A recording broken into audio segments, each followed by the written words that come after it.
My family and I moved here, well, I should introduce myself, I'm sorry. My name is Joan Davidson. And my family and I moved here in 1976 to this beautiful Palos Verdes community. We raised our 3 children here. They attended the Palos Verdes schools, and they've gone out to the world and are very successful adults, and I'm very proud of them. I like to think that this is due to a combination of good parenting and great schools. I know I am here today, and after hearing our esteemed speakers who graciously came tonight or this afternoon, I hope that you'll know not only why you came, but what you can do to stop Common Core, and also get the message out beyond these borders. I spent 8 years on the Palos Verdes Peninsula School Board. I was president twice. I've also been the president of SPROC, Southern California Regional Occupational Center. I'm a California credentialed teacher, and I've worked at South High School in Torrance for 15 years. I'm very familiar with standards and curriculum. I also know that a teacher needs to put children first, and that means small class sizes work best, and we have to work one-on-one with children in their best interest. I know that district funds belong in the classroom and not spend them trying to keep up with the huge cost of Common Core standards. Common Core is just not right for our children because the costs do not relate to monetary costs alone. There's a cost to the children as human beings, and nobody can measure those, not a test or anything else. When I heard about Common Core approximately a year and a half ago, I did my due diligence, only to find out that California was very late to the game. Across the nation, there are protests, angry parents, angry teachers, principals, and administrators.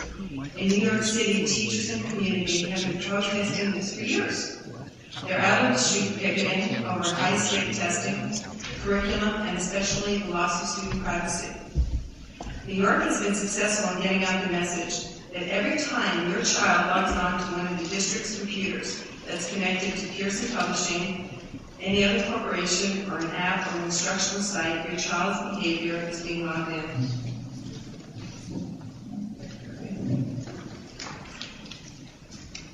Having been on the school board, I would never say anything. I just want to clarify this without having citations. Anything I say today, if anybody wants any information, I'll provide you the source.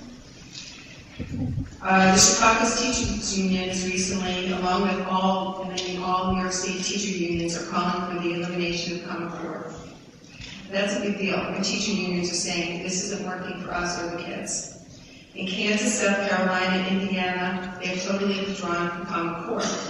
The next states to watch up are Wisconsin, Ohio, Tennessee, and Louisiana, who have pending legislation. 5 states never joined Common Core. Lucky them. In New York State, last year, 60 school district superintendents refused to give their children the federally funded tests. Why did they do that? Because they knew that the children were getting profiled, and they refused to allow that to happen.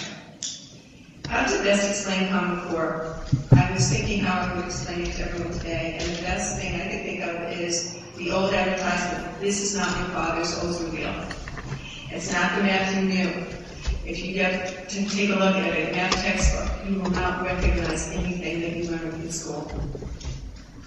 The new Common Core standards were conceived by 2 trade lobbyist groups in Washington, D.C. in 2009. They're still very busy trying to undo what has not only worked for centuries, but what has made Palos Verdes School District so great. These business people do not have your child's best interests at heart. But as lobbyists and businessmen, they certainly knew how to grab federal and state funding for a newly conceived online learning phenomenon. Wow. Bill Gates got real busy. He got busy handing out $1 million checks to many groups. But what's so funny is how much of Common Core relies on his Microsoft programs.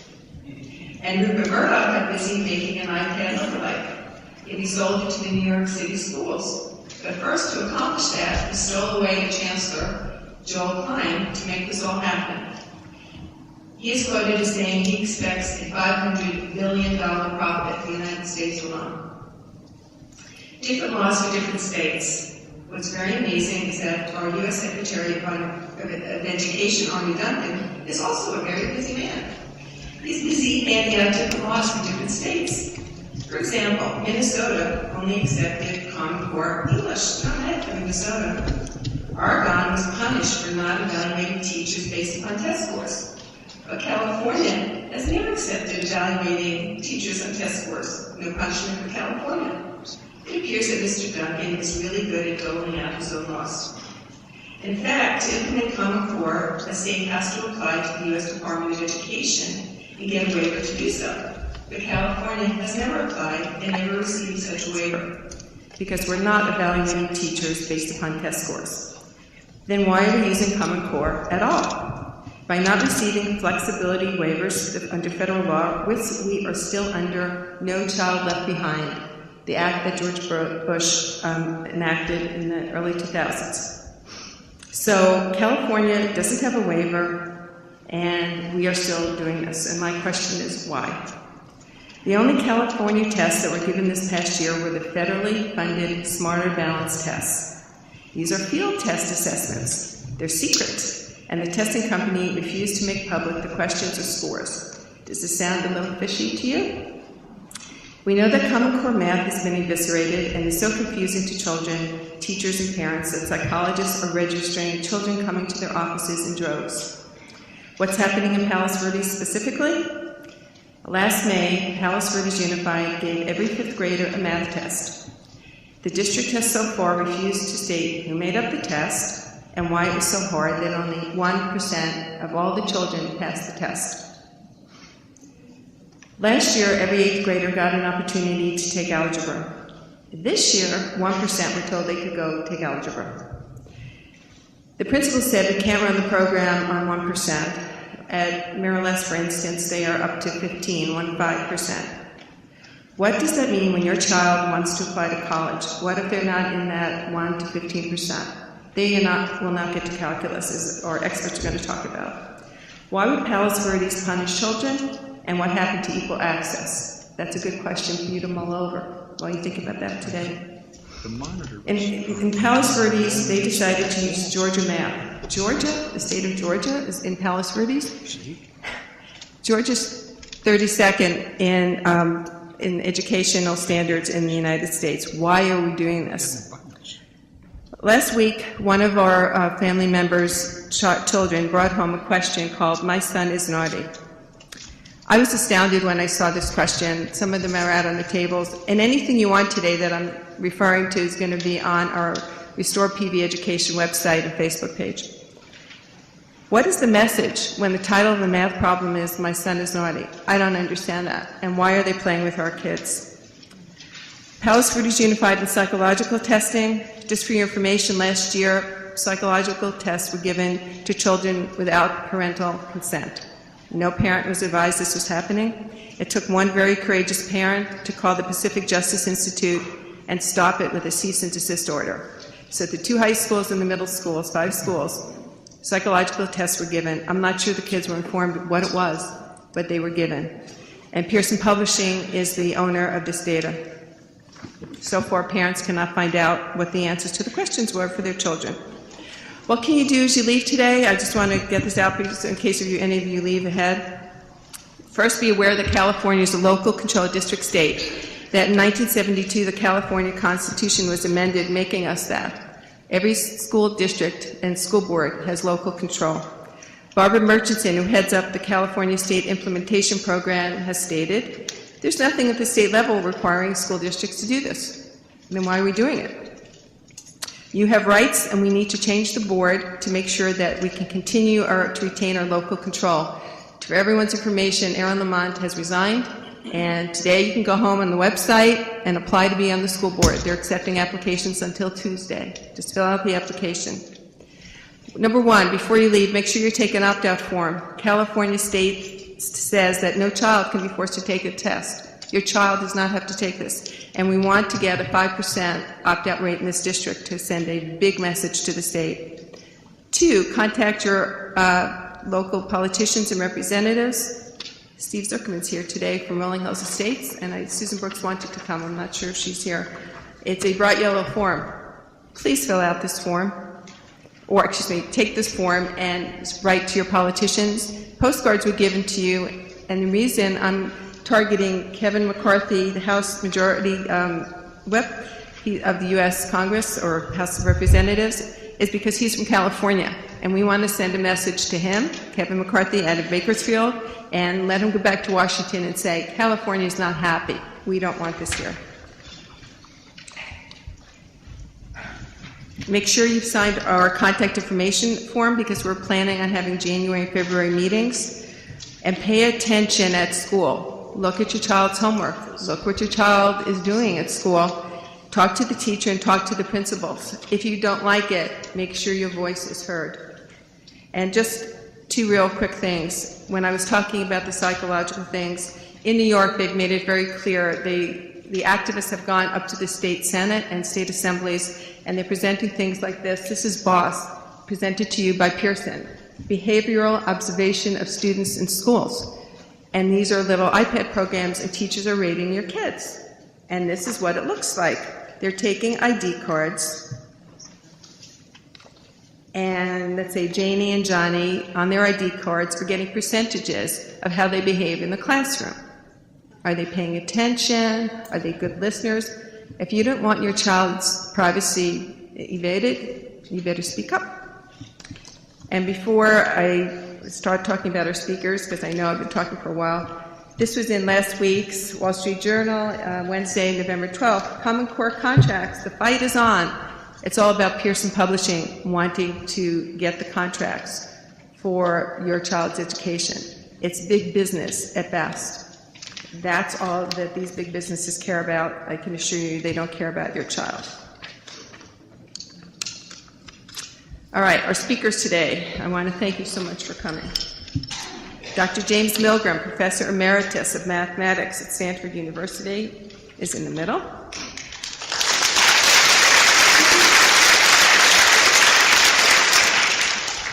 He has given lectures around the world and has been a member of numerous boards and committees, including the National Board of Education Scientists and a member of the NASA Advisory Council. Dr. Milgram was the only mathematician who has ever served on the NASA Advisory Council. Professor Milgram and Berkeley Professor Huang-Shi Wu wrote California's math framework under the direction of and for the California Board of Education in 1998. Those are the gold standards everybody always refers to, the 1997-98 standards. Sandra Stotsky and Dr. Milgram were both on the California Common Core Standards Committee. Both of them refused to sign off, Dr. Stotsky as the English language and Dr. Milgram for math. Dr. Milgram was the unique mathematician on this committee, and they were very brave not to sign off on this. He's one of the original 25 members of the Common Core Validation Committee, as well as the Common Core Math Writing Team. 2002 to 5, Professor Milgram headed a project funded by the U.S. Department of Education that identified and described the key math that K-8 teachers need to know. He's also helped to direct a project partially funded by Thomas B. Fordham Foundation that evaluates state mathematics. He was one of the 4 main authors of the 97-2010 California Math Standards, as well as the California Math Frameworks. He's one of the main advisors for math standards previous to Common Core in Florida, Georgia, Massachusetts, Michigan, Minnesota, New Mexico, and Texas. Among other honors, he's held, and if I'm saying this wrong, forgive me, the Gauss Professorship at the University of Göttingen and the Regents Professorship at the University of New Mexico, and has published over 100 research papers and many, many, many books. Ze'ev Werman is sitting here at the end. Ze'ev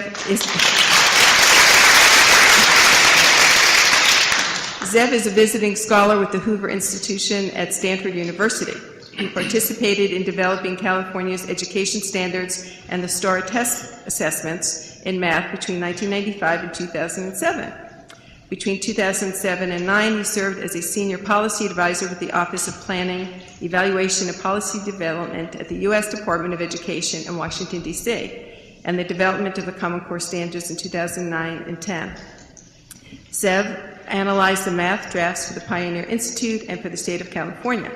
In the summer of 2010, he served on the California Academic Content Standards Commission that evaluated the suitability of the Common Core standards. Mr. Werman has authored evaluation reports and white papers on Common Core for the Pioneer Institute and others, and professionally evaluated other state and national standards. He published multiple professional and opinion articles about education and about Common Core in the national media. In his non-educational life, Ze'ev has spent 4 decades in the electronic and semiconductor industry. Currently, he is an executive with Monolithic 3D, a Silicon Valley semiconductor startup. He holds 16 United States patents and earned his bachelor's and master's degrees in electrical engineering from the Technion, Israel's Institute of Technology, which is extremely highly regarded. Thank you. Dr. Sandra Stotsky, who's sitting at our end.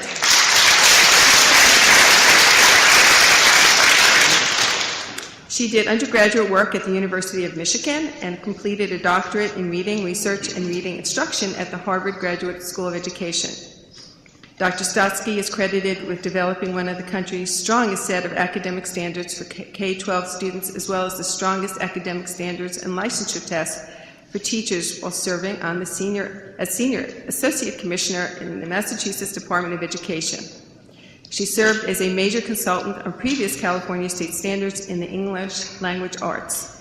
Dr. Stotsky was the unique standards expert in English language arts on the Common Core Validation Committee. Sandra is Professor of Education Emerita at the University of Arkansas, where she held the 21st Century Chair in Teacher Quality. She served as a Senior Associate Commissioner at the Massachusetts Department of Elementary and Secondary Education, where she was in charge of developing or revising all the state's K-12 standards, licensure tests, and teacher and administrative licensure regulations. She served on the Massachusetts Board of Elementary and Secondary Ed until 2010, and on the National Math Advisory Panel 2006 to 8, and the Common Core Validation Committee from 2009 to 10. She was one of the 5 validation members who had not signed off on the standards as being internationally benchmarked or rigorous or research-based. She was also editor of the premier research journal, Research in the Teaching of English, published by the National Council of Teachers of English. And she's just authored a new book, and we have flyers out there as well. So we are thrilled to have you here today.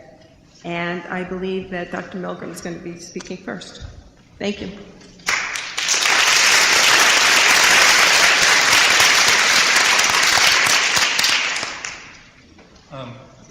Okay, let me start out by trying to reassure you a little bit. There's only one mathematics. It's the same as the mathematics of 2,000 years ago. It's the same as the mathematics in 2,000 years in the future. When a teacher or a principal or a superintendent tells you that this is new mathematics, it's not your grandfather's mathematics, they're blowing smoke. It's just not true. In fact, let me give you a bit, before I actually start, let me give you a tiny little statistic or datum. Back in somewhere in the mid 2005, 26, somewhere in there, I got a grant from the U.S. Department of Education to study all the state tests that were involved in No Child Left Behind. And I got a result that nobody expected. And incidentally, the NAEP was also included in the set of tests. The result I got was that the error rate on these tests was between 23 and 25 or 6%. By error rate, I don't mean a trivial error like a grammatical error or something like that, or a comma in the wrong place. I mean the mathematics, the particular question was not mathematics. 24 to 25%. Now, that's a reflection on the incredible ignorance of the subject on the part of far too many people in this country. So keep that in mind. Keep that in mind. Okay, so now I want to talk about Common Core standards themselves, and I want to talk about the research basis for these standards, and the notion of rigor is going to be implicit in all this, and I want to tell you what went on the validation committee and what it was. So let's start out with a depressing letter from nearby. Actually, it's from some parents in Santa Barbara. Okay, can everybody read that? So, it starts out with a sort of standard kind of thing. But the important thing here is that our ninth grade daughter basically still gets to take the old mathematics from 5, 6, 7 years ago, staying just ahead of the disaster behind her. Oh, yeah, okay, we're going to share. And now they go on, and these are things that I just don't know what to do with, and they're so depressing.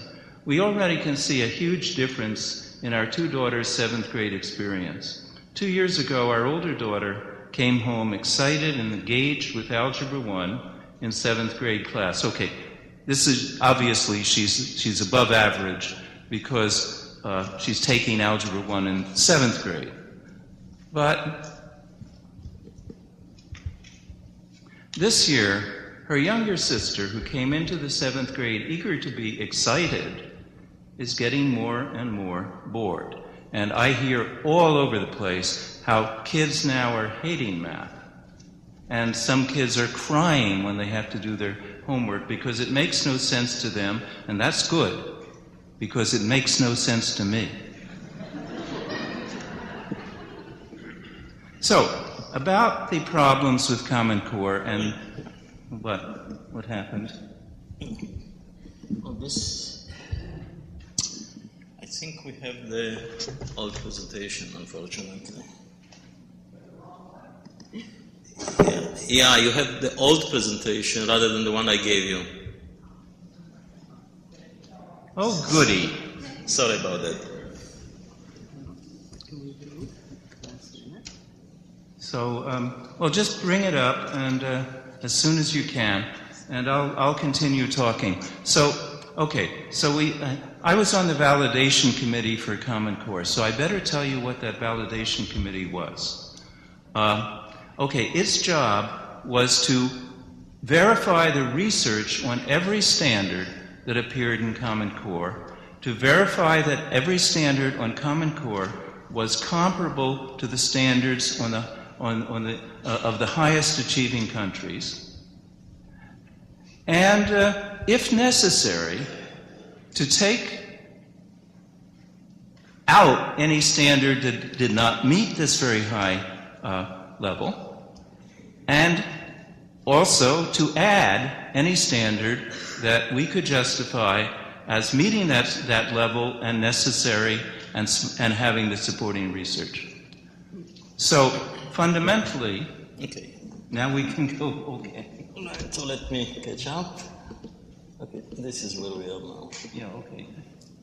Okay. So here we are. I guess we're caught up.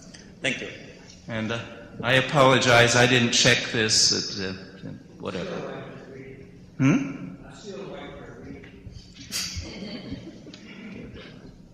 Okay. Okay, so this is what I was telling you about what our duties were. And adding any standard, evidence for the standard, that's not so important. But the point is that it was evident that, or should have been evident when you looked at these things or heard them, that Common Core was to be as good as the best international expectations. That was the intent. That was what we were told the intent was. It was for college and career readiness, and the standards were to match up with what is done internationally.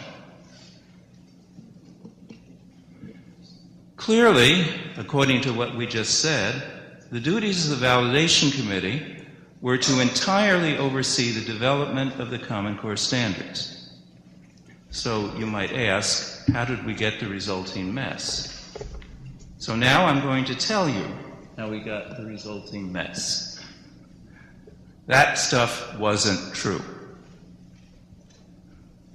But that's what you'll read if you read the description of the Common Core standards and the validation committee. So the first draft in math stopped with Algebra 1. Wait a second, this is college ready? Algebra 1, oh brilliant. Do you know what the likelihood of getting a college degree with a background only in Algebra 1 is? Not quite. It's 7%. But 0 is close enough. So that's a weird definition of college ready. Yeah.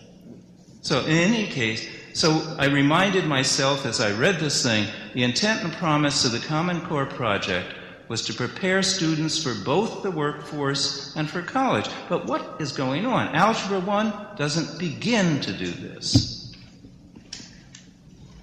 Indeed, to my knowledge, no public four-year university or college in the United States would admit a student with just this preparation, even admit them. The only way such a student would get into a four-year university was to go through a junior college. So naturally, since I was, by default, I was overseeing the mathematics part of the Common Core project, since I was the only content expert in mathematics on the validation committee, the first thing I did was to meet with the main writers demanding much more math. And I came up to them and said, "This is stupid." They explained to me that they completely understood, but they couldn't do anything. They had been told what to do, and so they did it. And they didn't resign. I would have resigned. So it appeared, according to what they told me, that I had to convince Achieve, that's an umbrella organization created by the NGA, the National Governors Association, to oversee for the states projects in K-12 education. So that's what Achieve was. But I had to convince Achieve that one needs more than Algebra 1 to be college and career ready. I didn't have to convince the writers, they knew. Or two of them knew. They were real mathematicians, and they knew very well. The third, not so much. Okay. But at any rate, this was the first indication that things were not at all as they had seemed. So I met with Achieve, and I demanded much more math. I showed them data, including the report of the National Math Panel, which Sandy Stotsky was a member, and that analyzed what the minimum requirements are for competence in mathematics, and I showed them what is done in the high-achieving countries and what their outcomes are. Finally, they allowed the writers to include some geometry, about a little more than half of a regular geometry course, and the material for a week Algebra 2 course, but that was it. That was it. That was what they sort of said. They had reached their limits. I think neither the writers nor I believed them. I think both of us, both them and I, both of us believed that we would get a path to calculus in the Common Core standards. And of course, there really has to be one.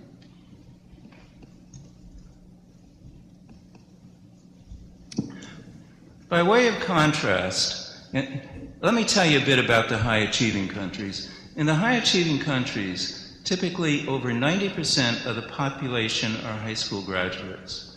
In this country, it's around 60%.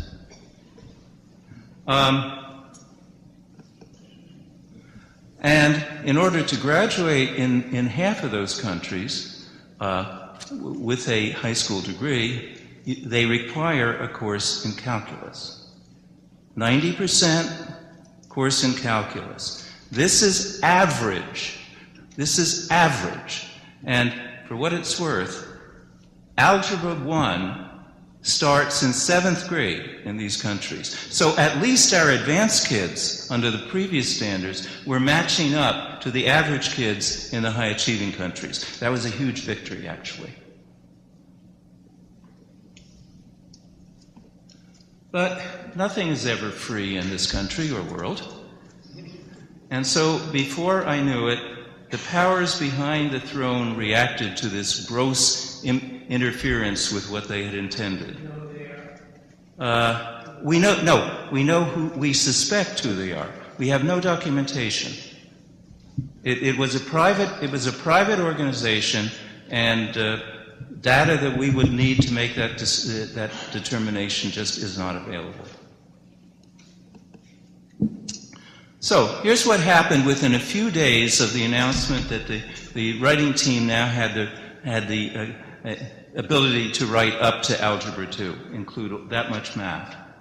Almost immediately afterwards, all the members of validation, not just me, received a note indicating that we no longer had any authority to make or even request changes in the standards.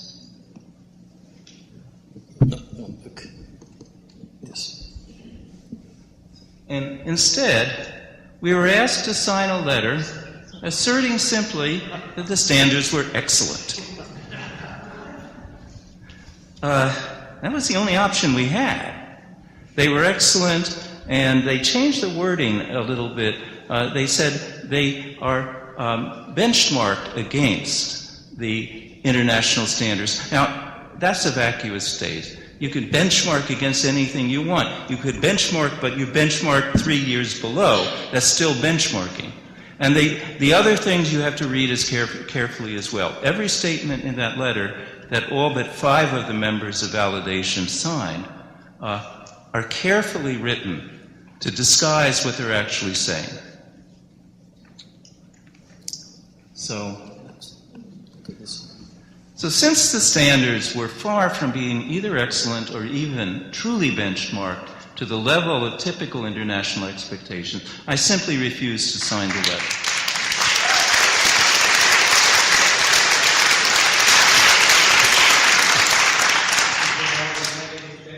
What?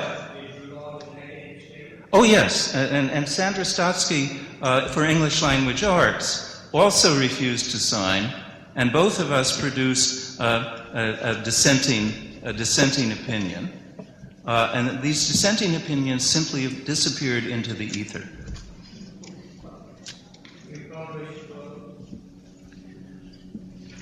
They were published individually, but never by Common Core. All right. So this is the internal history, the history that you really need to understand to see what's actually going on. That the Common Core standards were never validated. That research involved in them was never checked and verified. The idea that they are rigorous was never supported by the people that were asked to say they are indeed rigorous. In short, the standards are what they are, but there is no science and no data that actually supports them. Incidentally, it's worth noting the attitude of the lead writers at this time. So this is in 2010, roughly 6 months before the standards were finalized. It seems that the lead writers actually felt exactly as I did, that the standards were woefully weak. So Bill McCullum, who was the first of the 3 lead writers, stated the following in January of 2010. And at this point, the standards that he was working on, the January and February drafts, which were hidden from the public, was much stronger and had the sketch of a path all the way to calculus. And here's what he said. It's not what we aspire to for our children, and he was talking about the draft in January. It is not what we aspire to for our children. It's not what we as a nation want to set as a final deliverable. I completely agree with that, he said, and we should go beyond that. They're not rigorous. They're not at a high level. There's lots of problems here. So the second lead author was Jason Zimba. He was also a PhD in mathematics and a professor at Bennington. And here's what he said in March of 2010. At this point, he was working from the February draft and the March draft, which had just come out. They weren't as strong as the January draft, but they still had a path to calculus. And what he said was, the standards are for the colleges most kids go to, but not for the colleges most parents aspire to. Think about that for a minute. This is the reality. He continued, they are not for STEM and not for selective colleges. STEM, in case anyone doesn't know, is science, technology, engineering, math. The biggest selling point of Common Core standards, at least to the Obama administration, was that that Common Core math would strengthen the STEM pipeline. So here's Zimba, the second lead author, asserting they are not for STEM and not for selective colleges. He pointed out that what Common Core means by college ready is a student who's passed Algebra 2. Now, this is a classical example of a circular definition. Since the final version of Common Core only went up to Algebra 2, to define what college readiness means as what's in Common Core implies that if they're going to change if they're going to change the definition to that extent, they're somehow going to have to change the colleges.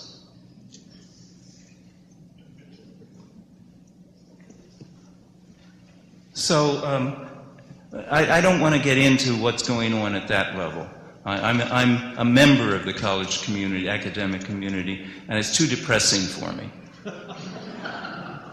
So what does the data actually show, since we're talking about odds? So let's see, what is the determination of the odds of obtaining a 4-year college degree against the highest mathematics course completed in high school? Well, I think I may have mentioned it. It's sort of there. In 1982, it was 46%. 46% of the kids whose highest math course was Algebra 2, who graduated in 82, they ultimately obtained a college degree. But what had happened was a dramatic change 10 years later, that only 39% obtained a college degree with just Algebra 2 as their highest course. And the best estimate we have is between 33, 32, and 35% today. So approximately 1/3 of the students who enter college with a Common Core math background will ever get a college degree in any subject. Why do you think that is? Why is it? Well, it is. I mean, why is it?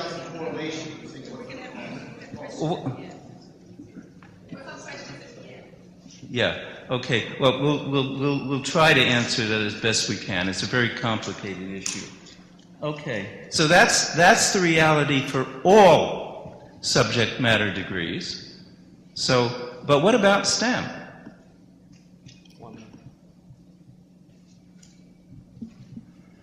After all, Common Core's main objective was supposed to be fixing the STEM pipeline. Okay, here's the data. If students with only the Common Core preparation wish to major in a STEM area, their odds of obtaining a degree in STEM are 2%. That's not a misprint. 2%. 1 in 50. It is hard for me to imagine how anybody could think this strengthens the STEM pipeline. Well, here's the data, just for the fun of it, so you can squint at that. But if you look, I'll tell you what you see there. In the first block of 1, 2, 3, 4, 5 datum, not the top, but the first block there, if the bottom of that is students who completed a STEM degree. Certificate, well, degree. And the column there, the second column says they started with pre-college level math. And if you finish Algebra 2, you must start with a pre-college level course. Trigonometry would be the most that you would expect to do initially, and that's pre-college. So that's the position of the 2% is is in the fifth row in that block and the second column, 2%. So I just thought I would show you that. I mean, I'm a mathematician. I live in data, and so you need to see something. So, okay. Well, now we might as well go and ask ourselves, who's to blame for this mess? And it's not the teachers. And it's not the professors in the content areas in the universities, but instead, frankly, it is the members of the schools of education and the idiotic policies that they follow.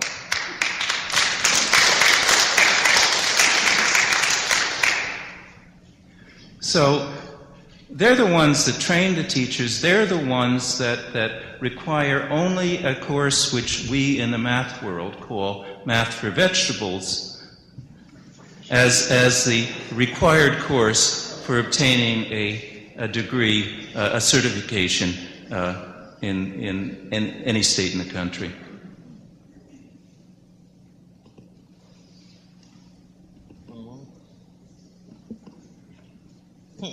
Well, that went away. It's nice. Well, I don't know. Okay.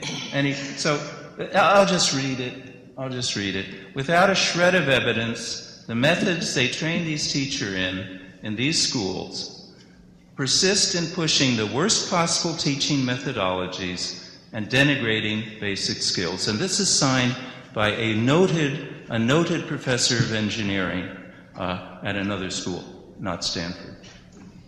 Okay, this one, give me back that thing. Okay, thank you. So, in summary, anyone can write standards, but California, by law, requires current and confirmed research for the standards they adopt. But look, there isn't any here. I described to you what actually went on.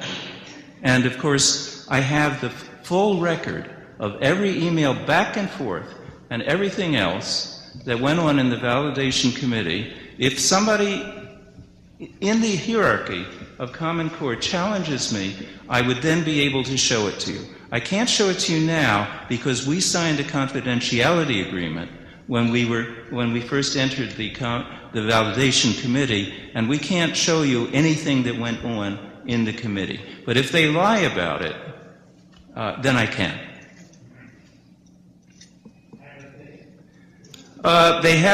They haven't said anything about what goes on in the committee. They haven't said anything, so they haven't lied.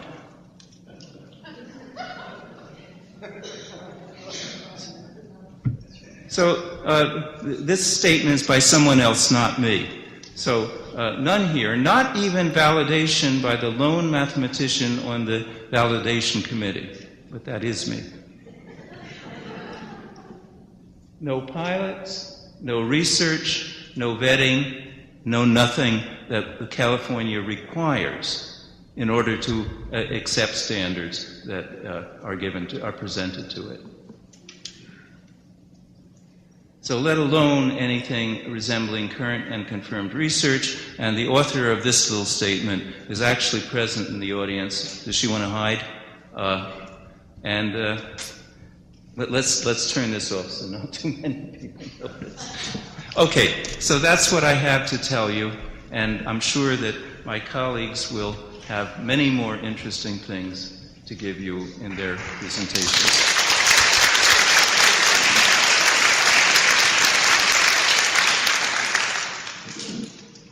You need to use this also.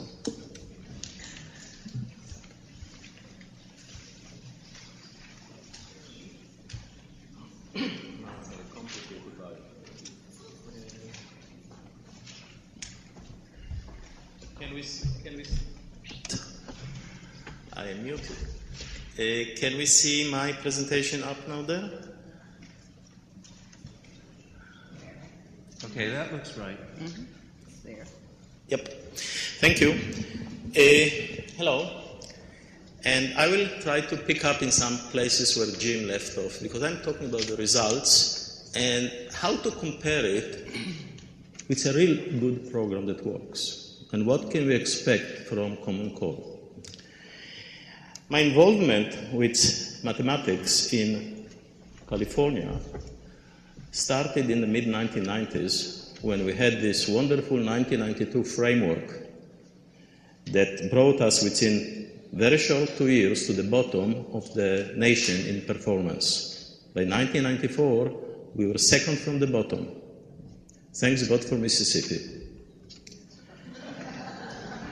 The reaction was pretty disturbing around the state.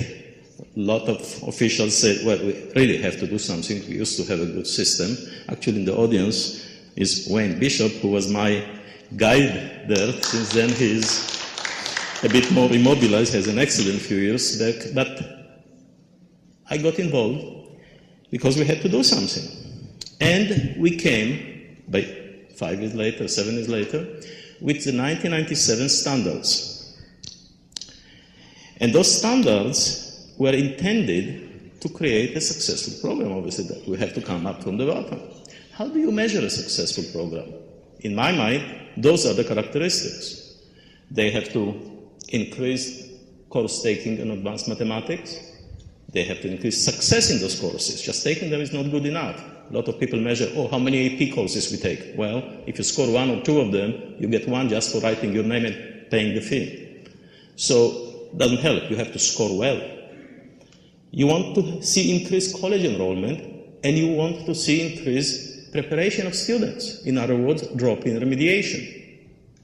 And you would like to see the minority doing better and better, more than average, so it will be closing the gap. You don't want to close the gap by squashing the top. You want to close the gap as much as you can. There will never be the gap closed. This is not the goal.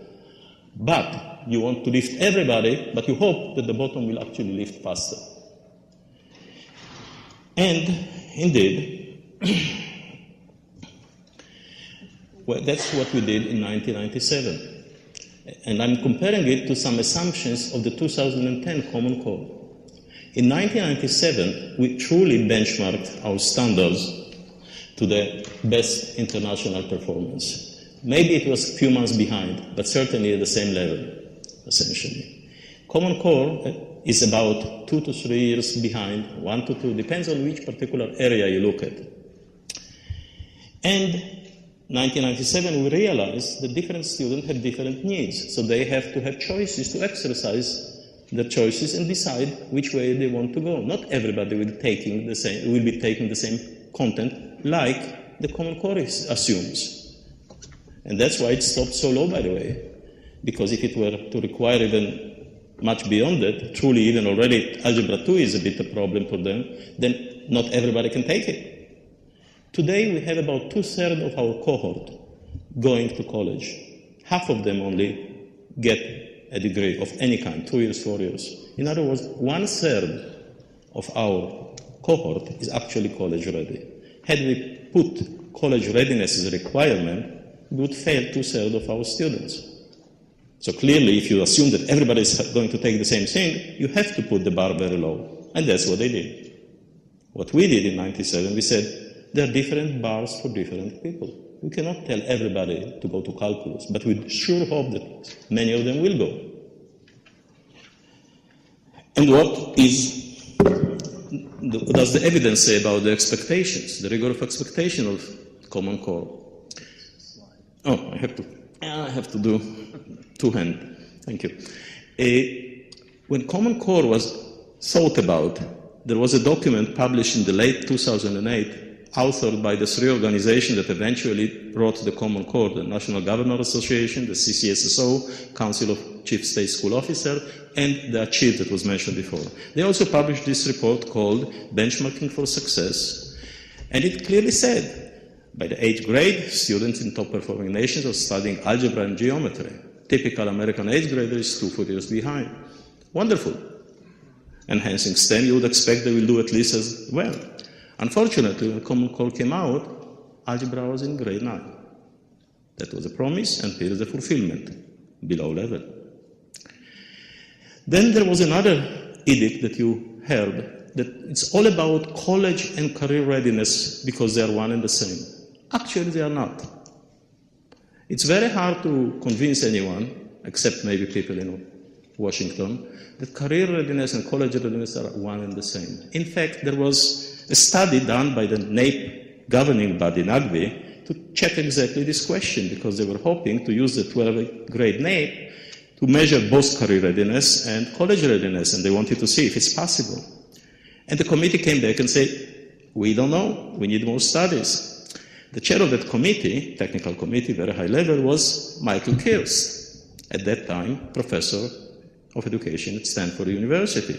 Currently, he's the president of our state board of education.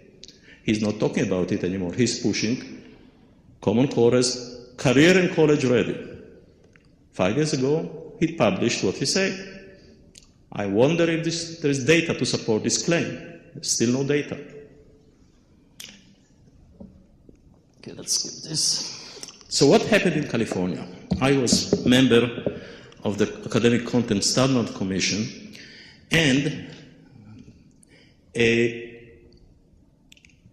we were, in a sense, in a unique position because our governor, then governor, Arnold Schwarzenegger, didn't send a letter to Common Core, yeah, we are interested in adopting the standard. He actually sent a letter saying, we will be interested in adopting the standard if they are at least as rigorous as our current standards. This was unique. No other state actually sent such a letter. That was in 2009. Now it's 2010, and we are getting these new standards handed down, except that they are not as rigorous. Obviously, they have clearly, as a bigger marker was algebra in grade 9.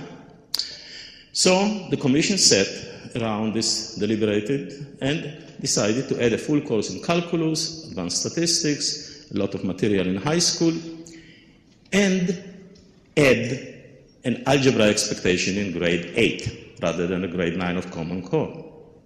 However, the Commission refused to add supporting standards in earlier grade, essentially to bring in students to this algebra in grade 8. So it was a very weird situation.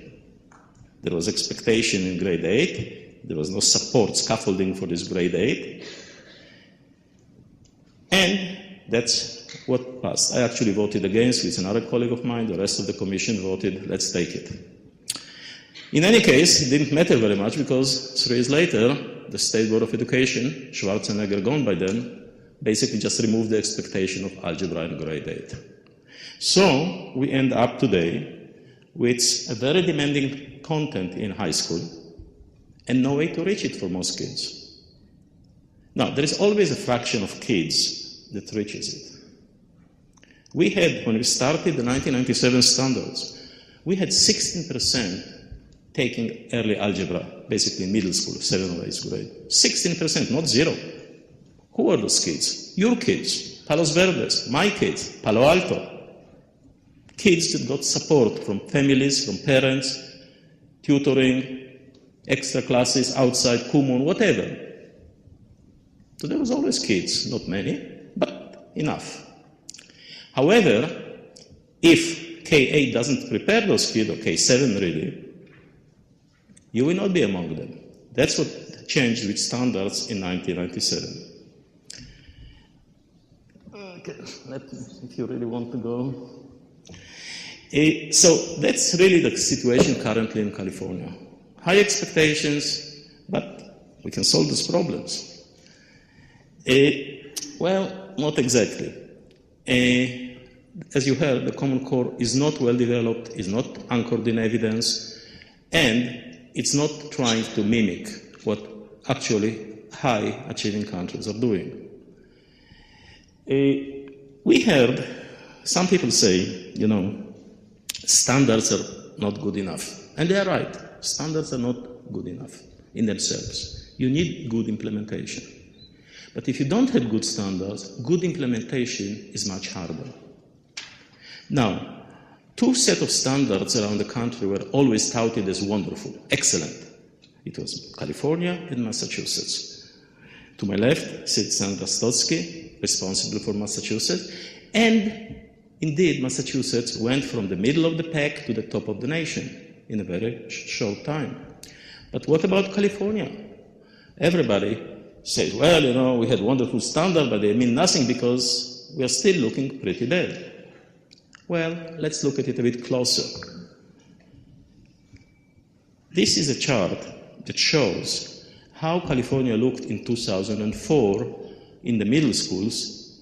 On the horizontal axis, the more you go to the right, you see a bigger percentage taking algebra by grade 8. On the vertical scale is the performance. And as you notice, most of the schools are at low fraction of students taking algebra, 20-30%, and the performance is pretty much average. And if some schools do enroll a lot of students into algebra, immediately the achievement plummets. That's what you would expect, that's what was in 2004. However, 10 years later, the picture looked very different.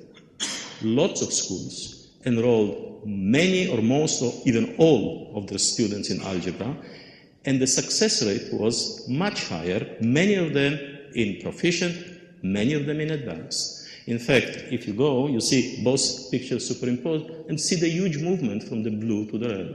Clearly, we have been doing something good, something right, well. And let me offer some more evidence. This is Algebra 1 taking by grade 8. And again, you see the number rising. The top orange section of the upper chart is the proficient and above, the successful student. The blue middle is the basic, and the light purple is basically, is it light purple? Yeah, kind of. It's the below basic. As you see, the section of the proficient and above keeps growing, while the middle sections stay more or less stable. To translate it into number, to give you the sense, we had 52,000 successful kids in algebra by 2002. We had 170,000 by 2013. And the cohort size almost didn't change. Huge increase. Well, but you say, who cares about algebra? Early algebra, big deal. The purpose is really not to be early algebra. The purpose is high school, college. Okay, this is algebra 2. Very similar picture. Now interesting is this picture. Sorry, I click mine and I don't click you. This is algebra 2. Same picture like algebra 1, maybe more attenuated a little bit, but you see growth. And this is a picture which is, to me, astounding, because it shows the changes in taking not only algebra 1, which is on the left, but the middle section is algebra 2 and the right section is geometry. In 10 years, disaggregated into demographic groups. And you see that the low SES, which is the first, the blue, in 2003 and the red in 2012, the ratio is enormous. It's like 4 or 5 to 1 in different places, while the ratio of the white population also increased, but not as fast. In other words, this is actually closing the gap. Not only taking early algebra translated into taking advanced courses in high school, successful, those are successful takers, proficient and advanced only. But also, the minorities, the disadvantaged students, actually were catching up much faster. And this is calculus. AB calculus and BC calculus. Same story, huge advance. Well, you say, but those tests, who knows? It's middle school, who cares? Maybe it's not true. It's all smoke and mirror. Well, this is a picture at CSU. On the bottom, you see the admission. And the light blue is admission that went from 7.7 to 12.8% of the cohort in this 14 years here, no more, 15 plus years. You also see the red or the brown is the Latino population enrollment versus the white, which is the center one, the dark blue. And you see that eventually the Latino population actually is much higher than the white. But at the same time, the remediation dropped from over 50% to less than 30%. So it was not smoke and mirrors in the middle school, in the high school. It actually worked, and it moved hundreds of thousands of students successfully into the colleges, better prepared than before. This is a story of enormous success. Are we perfect? No. There were a lot of kids that didn't make it. But the number of kids that made it was so much bigger than before, and the number of disadvantaged kids that joined their cohort was so much bigger than before. Where are we going? We are going back to 1992. 16% will always get there, more or less. But they will not be the disadvantaged children. They will be your children only. Is it good? You judge. I want to spend a second on the issue, why doesn't it show up on the NAEP? Because that would be the argument. If we are doing so well, why don't we see it on the NAEP? And there are few answers, not a single answer, there are components that come together. We started very low. We started number 49. We had much longer way to go than Massachusetts. We also underwent a demographic change at that time. The Latino community grew. They have typically worse performance. They need much more preparation. They grew by large numbers, while the white community, relative-wise, dropped. Despite all that, we moved from number 49 to maybe number 30 or so, 28, if you look at the ranking, close to the middle, but slightly below. If you add to that the fact that NAEP grade 8 actually doesn't test very much algebra, while 2/3 of our kids in 2013 actually took algebra. So in fact, we were testing them on NAEP on something that they really did a year or two before. That adds another few points. Truly, we are in the middle of the pack. We are not with Massachusetts up there, but we traveled a long way from the bottom, and we were on the way to do better. But now it is gone. The key to the success was the rigorous. I'm supposed to. Sorry. The key was, again, the preparation in K7.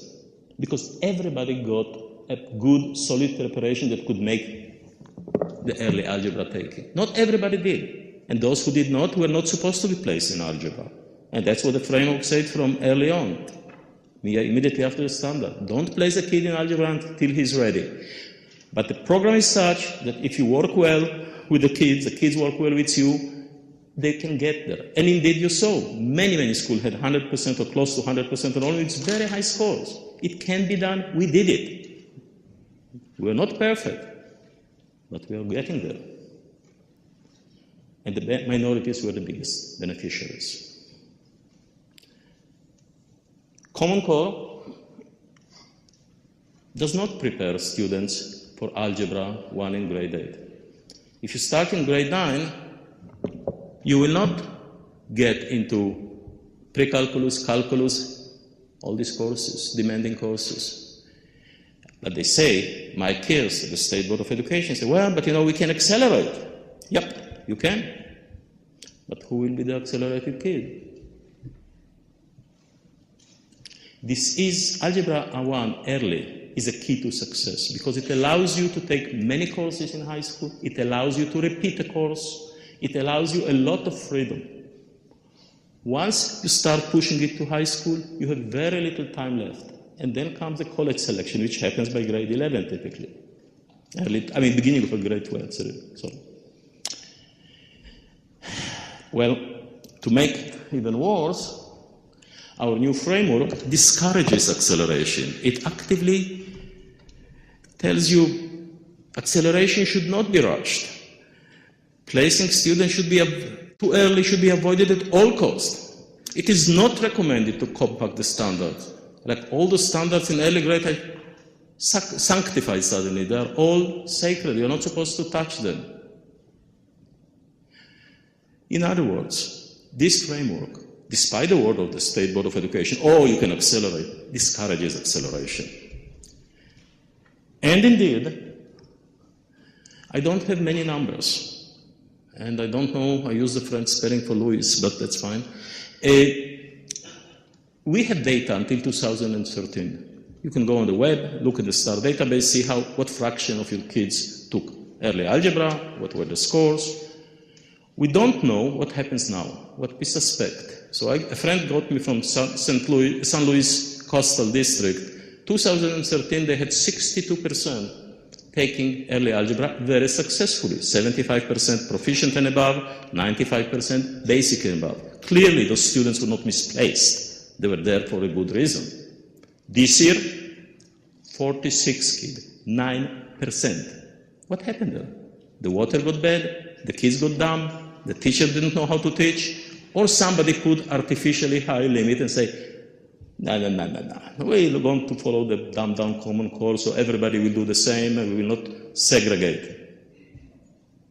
We don't have data of success, but we certainly have data of placement. So I saw these numbers. I went to my own school district, Palo Alto. We had pretty similar numbers, even higher. 92% took algebra 2013, 76 proficient and above, a bit lower basic and above, only 88 instead of 94. But still, clearly, those kids were not misplaced. I looked now, I went to the district, asked for the data, they were nice to give it to me. 67%, almost 30% drop. 25% drop, sorry. I went to the school board, they said, oh, shucks, we didn't realize it. Well, obviously, if you don't monitor and if you don't give a test, end of course test, you don't realize that you lost just 25% of your cohort to early algebra. Wonderful. Laguna Beach, we talked about how low is the high level expectation, the high school expectation. They said, oh, we don't need no stinking pre-calculus. It's part of this weak algebra and geometry. Don't worry about it. Because parents are worried and the superintendent have to respond. Oh, don't worry about it. It's there because Common Core is so much better. Because, the Common Core grade 8 is as rigorous as our formal algebra. Wow. So actually, even though they are not enrolled in algebra, just Common Core 8, it's as good, trust me. Well, so I try to, why doesn't it? Okay. I try to trust them. And I took the pre-algebra from the prior standards, 1997 standard, not algebra, pre-algebra, grade 7. And I took Common Core grade 8. And I basically color-coded. Anything in purple is in both sides. Anything in blue is either here or there.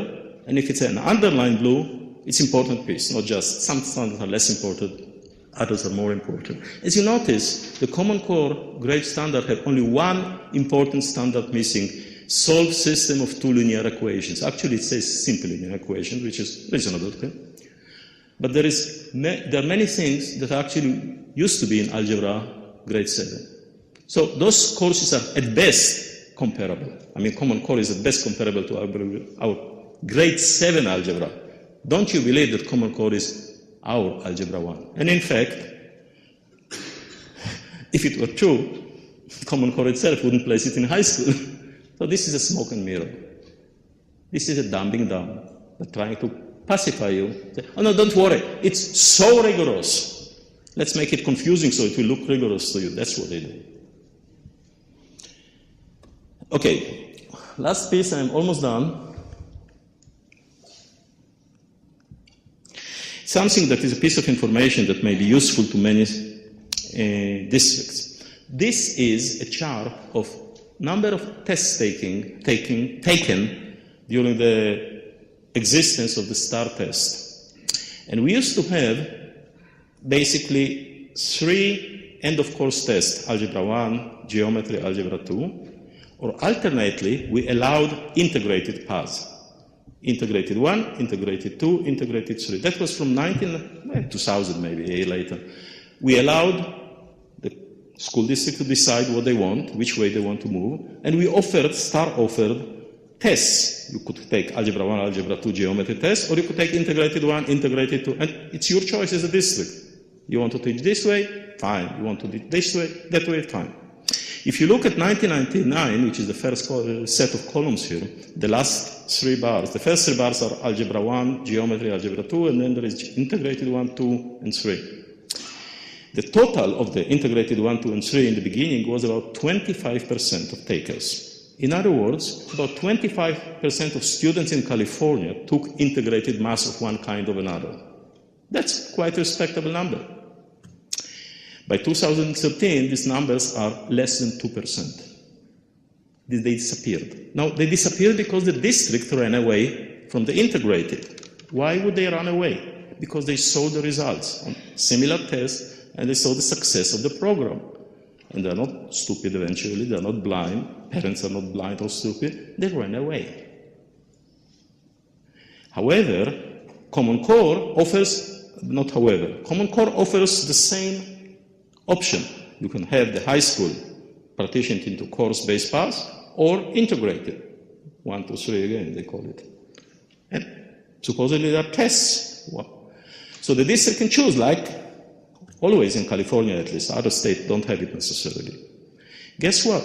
Many districts in California, despite the evidence, adopt integrated only. I would understand, they offer option. Some students take integrated, some students take course-based, but integrated only. Something is wrong with their thinking. Don't they want to learn from their own experience, essentially? Okay. As parents, you can insist to get the data on enrollment. This is an early warning for you. I should finish.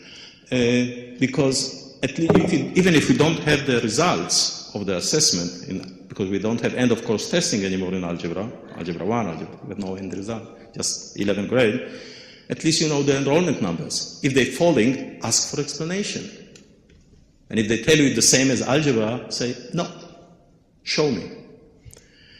Demand at least that you have both integrated and course-based, and not just integrated as some district decide. This is complete madness. If you can push your district to get some assessment of the algebra, that would also help, because at least it gives you some rather early warning what's going on before you hit the grade 11 summative test. And we already mentioned you can opt out, and if the number drop below 95%, the result become invalid because they have low reliability, and therefore they cannot be held against you. So you need to get more than 5% opt-out. Not total at the district level, but at each school level at least. That's a bit tougher. And somebody mentioned the issue of data. Let me just throw a very simple thing. As long as we use smarter balance in California, whatever laws California passes for its own privacy, and we have now a new law which is pretty good actually, but it doesn't matter. The moment we use smarter balance with the consortium, the data goes to the consortium. The consortium signed in 2010 an agreement in the US Department of Education that all the data at the student level, individual student level, will be transferred to the US Department of Education on demand. And they never canceled it, even though there was a lot of noise about that. Well, guess what? We can make our laws in California, as long as the data is California, fine, use smarter balance. As we do, the data goes to Washington. And the FERPA, which was supposed to protect our data in Washington, had been essentially reinterpreted, and then black means white. Educational organizations that were supposed to get the data now can be Department of Labor is educational organization. Department of Health and Human Services is educational organization. Essentially anybody is educational if you want to be. Thank you.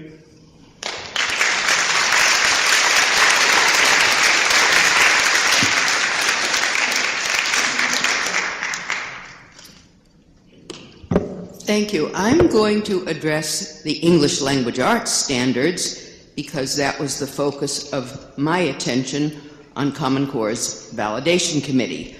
Let me remind you from what Joan Davidson said when she introduced me. I had been in charge over 12 years ago in Massachusetts. I was in charge of developing all of our major K through 12 standards in all subjects. I was also in charge of revising teacher licensing regulations and teacher licensure tests. I'll come back to that at the very end.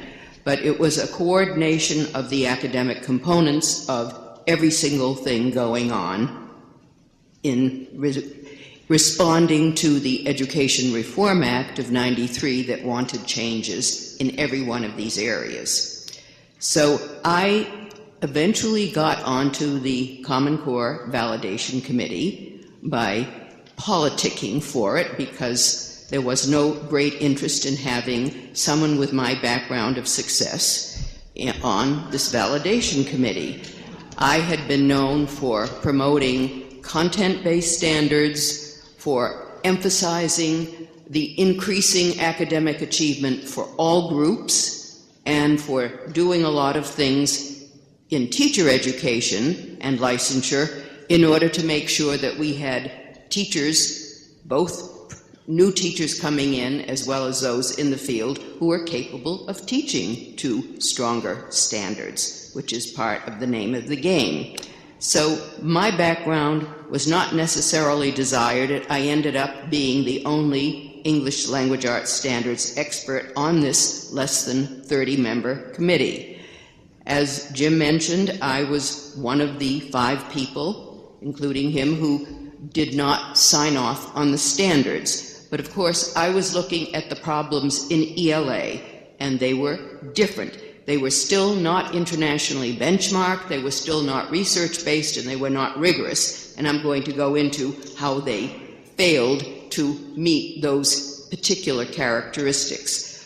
Let me go back to the beginning to indicate where I began to see problems with Common Core because of the groups who were excluded from basically participating in the development of these standards and validating them.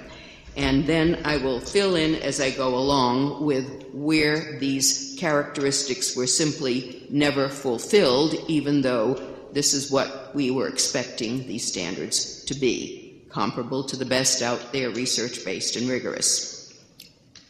When Common Core as a project began in the spring of 2009, there was a standards development work group. Then there were standards writers who were asked to develop grade level standards based on the endpoint of these standards-based college readiness standards that the first group had presumably created on the spot after working on it for the spring, although that probably had been a predetermined end, we discovered or concluded later on. Then there was a validation committee to ensure that those grade level standards and the college readiness standards, which would be assessed on a high school level test, were actually college ready, rigorous, and so forth. So we had these 3 different groups that were part of the project, plus a huge review committee that was rather narrow in its academic background, even though it was a cast of hundreds, that still listed up on Common Core's website to show that indeed they drew on, supposedly, a lot of people across the field in both English and in math to review whatever the standards writers were coming up with as they did their grade level standards to meet those college readiness standards at the high school level worked out by the first group. Excluded groups were parents, first of all. Not that they should have been involved in writing the standards, but they should have been a response group at some point. They weren't to be seen. Second group, which was very surprising to me, was the exclusion of teachers themselves, high school math and English teachers in particular. If any 2 groups of teachers should have been there in some way from the beginning, it would have been those teachers who understand or are supposed to be preparing our kids to be college ready in the high school. Math teachers at the high school level appeared nowhere. They were never on any group. English teachers were not anywhere, except finally on the validation committee, I complained about the lack of having even one high school English teacher to validate the high school literature standards, and they finally got one put on that group. That was the extent of relevant K-12 teachers on this committee. We didn't have any literary scholars anywhere on any of these three groups, which should have at least alerted somebody in the media, someone in our major literary organizations, that there was something wrong with a project that was developing college readiness standards. The standards themselves that came out, and I won't go through the detailed stages because I had a very different experience on the validation committee compared to Professor Milgram's. I couldn't even get David Coleman and Sue Pimentel to talk to me about what was the rationale for whatever they were doing in developing these English language arts standards. Why were decisions being made? What was behind them? And I began to look, and over the past few years, I have published a number of essays and other writings talking about the lack of qualifications of those people who were developing English language arts standards. Not a one of them majored in English. They did not have the relevant qualifications for teaching that one would have expected as a background. Not either Sue Pimentel or David Coleman, who are considered the major architects of the ELA standards, had ever taught in K-12, nor had they ever taught above K-12. So we have two people considered the major writers of the ELA standards. The third person, whose name was Jim Patterson, came from ACT, and he disappeared fairly quickly from the scene, and to this day no one knows exactly what he did. But he had been at ACT for about 20 to 25 years doing something with middle school assessment standards for ACT. But the two people who were actively writing the standards so far as the public knew had no background in teaching or dealing with the teaching of literature in particular, which was one of my major concerns, even though my background is directly in reading research. The major problem overall with the ELA standards is that they are not standards, they're skills. I'd like you, if you have the page that's called Flaws in Common Core's English Language Arts and Literacy Standards, it's a handout and it's available at the back if you didn't pick it up. First section deals with the missing standards, and the reason why I knew they were missing is because they were in both the old Massachusetts standards before the state dumped them for Common Core, and in the old California standards before your state board dumped them for Common Core. What is a skill? What is a standard?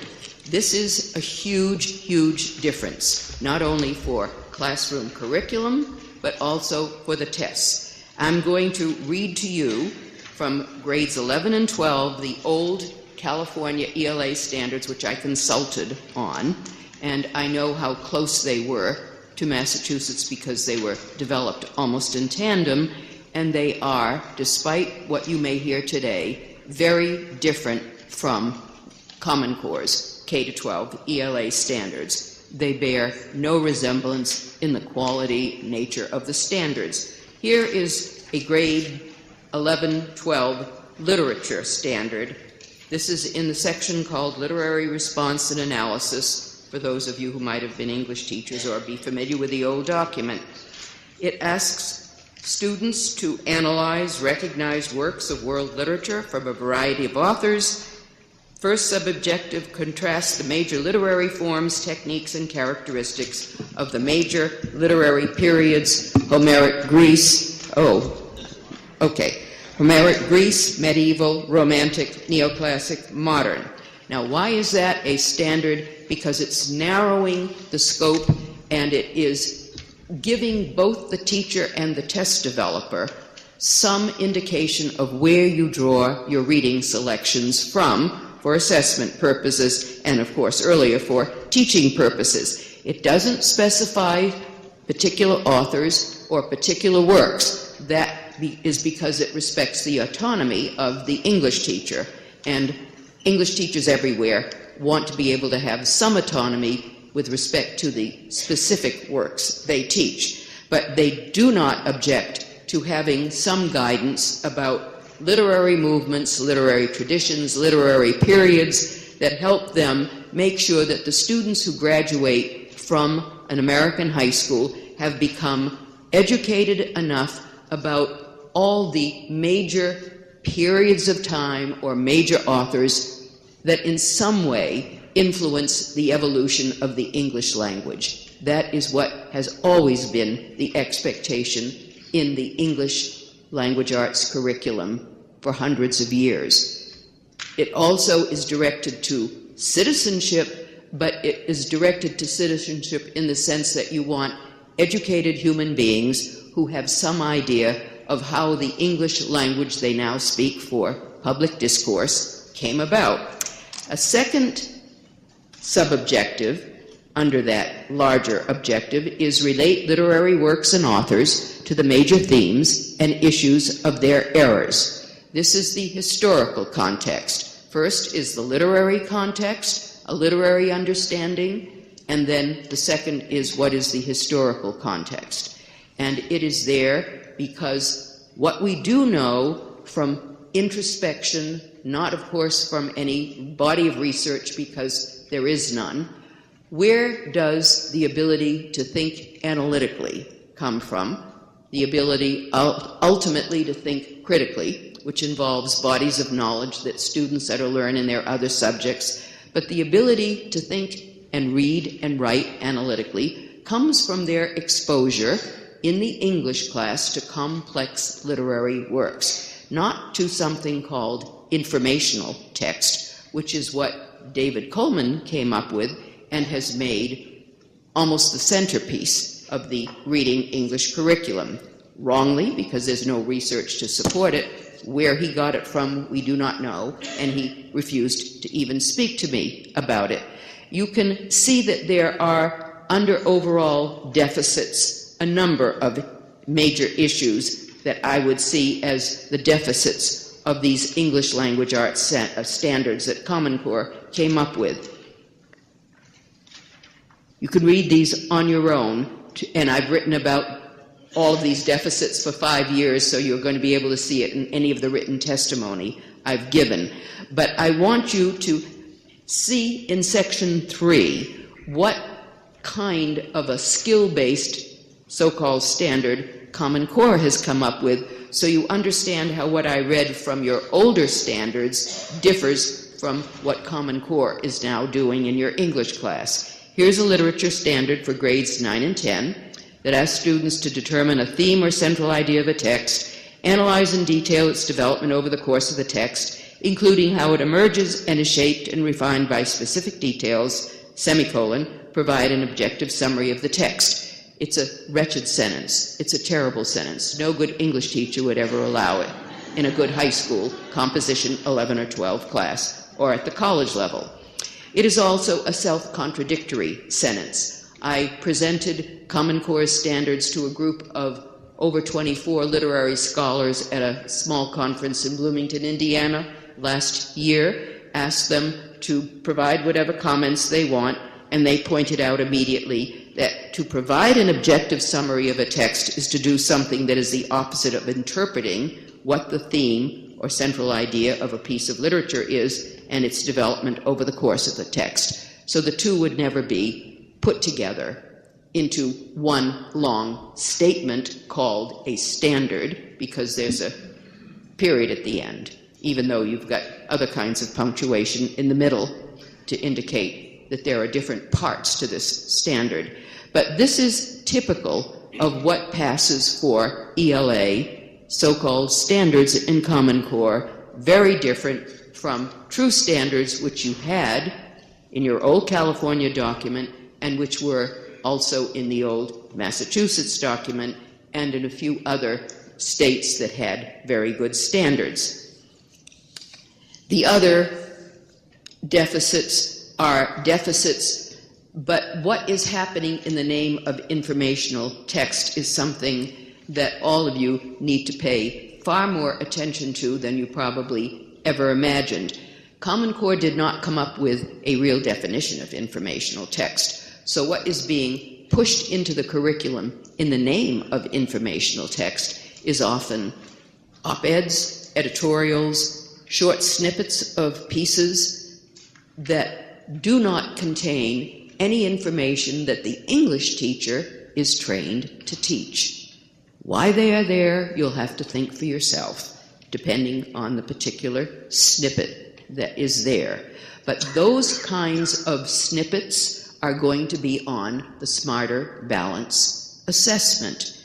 Unfortunately, you will not be able to see them because there is no plan to release the test items, so far as I know, unlike the old Massachusetts standards, which by statute had to be released every year so that teachers, parents, and students could see what was on the test. We do not know exactly what will be on Smarter Balance's grade 11 test, which is the critical one. I have been looking to see whether test specifications would give us a clue. There are a few released examples, and we do not know how cherry-picked those examples are.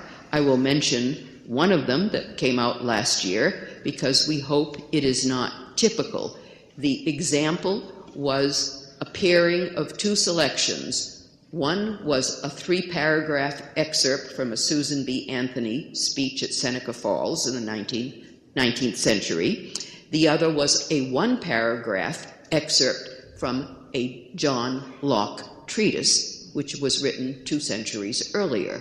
And the loaded question that the students were to answer was to explain how John Locke's philosophy in that 1 paragraph supported Susan B. Anthony 2 centuries later. That was one of the examples. There are a lot more, and they're very informational in their orientation, and they're not the topics that students have studied systematically in any subject, certainly not the English class. So you have a serious problem with what it is they will be studying, even if they're studying works that are called more complex, because complexity is the name of the game, and there is a way to determine the complexity of the reading materials, but complexity is different from difficulty. Mathematicians know that complexity is a different dimension from difficulty, and English teachers know that the complexity of a work is also different from the reading level difficulty, which depends upon the kind of vocabulary and sentence structure you have in a piece. And what you want is increasing difficulty, yes, complexity, but you want increasing difficulty so that by grade 12, students are reading adult works, mainly of literature, but adult reading level, because that is indeed what they will be given when they go to college. And it's not clear that that is what they're going to be given unless you can see more clearly what is on the syllabus for the courses that they will be taking in grade 11 and 12. Let me go to what we need to think about in terms of where we are today. Then I'm going to go into some suggestions to parents and others here. Where are we today with the implementation of, for 5 years, of the wrong standards? And I want that to be the bottom line. What we have now in these documents, math and English, are the wrong standards. They're poor standards in different ways. English differs from math because they're 2 different subjects, but they're the wrong standards. First of all, there can be no change in these standards because they were copyrighted by the private organizations that developed them. So you're dealing with documents that no matter how badly they work for the teachers in the classroom cannot be revised because there's no mechanism for revising them. They were never expected to be revised. Why? We don't know. and no one has asked the people who were responsible for the project, why didn't you build in a mechanism for revising them? Every state that has developed state standards talks about revising in a timely fashion, or every 5 years or every 7 years. They anticipate that there will be the need to update or revise their standards. Nothing is even suggested for Common Core. Worse than that, there has been no response to the waves of parent protests that have been crossing this country for the last 2 years. This, to me, has been a very powerful clue that there is far more behind this project than appears on the surface. A few days ago, I was in a little rally or protest meeting in San Diego because Secretary of Education Arne Duncan was speaking for a meeting of CCSSO, Council for Chief State School Officers, one of the two groups that developed Common Core standards. And he knew that there was a small group of parents going outside parading with placards, down with Common Core, in a variety of ways. He could have invited them in. What was he talking about? As far as we knew from the title of the speech, he was talking about the need to extend the school day, extend the school year, because students need to have 3 meals a day and need to be taken care of. Full year. What kids does he have in mind? And is this something the government can do? Even if your children aren't getting 3 meals a day, is it the school's responsibility to do that, and teachers or whoever they hire? In any event, there's no response to the parents. They weren't invited in. People who were in charge of security at the doorway to the hotel relayed to him what was going on outside. There was no response to them. He has mentioned recently the need to redistribute effective teachers. What does that mean? No explanation of what redistributing effective teachers. I'm waiting for the unions to get on this one, but I haven't seen them raise questions either. There have been no responses to legislatures, local school boards, all across the country that have been raising questions in different ways about what they can do to change the standards, add to the standards. You can't change verbatim the actual standards, maybe remove the examples and parentheses, but that's about all. So what can parents do at this point? Among the suggestions, and this one you've heard before, they can opt their kids out because of that 95% requirement. If you pass that threshold, then you render the tests that the kids are taking invalid and unreliable. In California, you have a clear option about what to do if you try to get rid of Common Core. You can restore your old standards. You had first-class standards in English, math, and science, and history and social studies. And right now, your Board of Ed has dumped your old science standards. This has all happened within the past year. So your first-class science standards, and you may or may not recall that Chancellor Glenn Seaborg, who was also a Nobel Prize winner in chemistry, was charged to develop your old science standards as a result of your science wars in California. You had wars about everything, and we had them in Massachusetts too. But those science standards were dumped by your Board of Education, and they are in the process now of doing something to alter your old history standards as well. But one of the things your local boards of education can do is simply vote in a restoration of all of your old standards and direct the teachers to address those old standards with the curriculum. If they're older teachers, they'll be able to go right back to whatever they had or update whatever they were doing.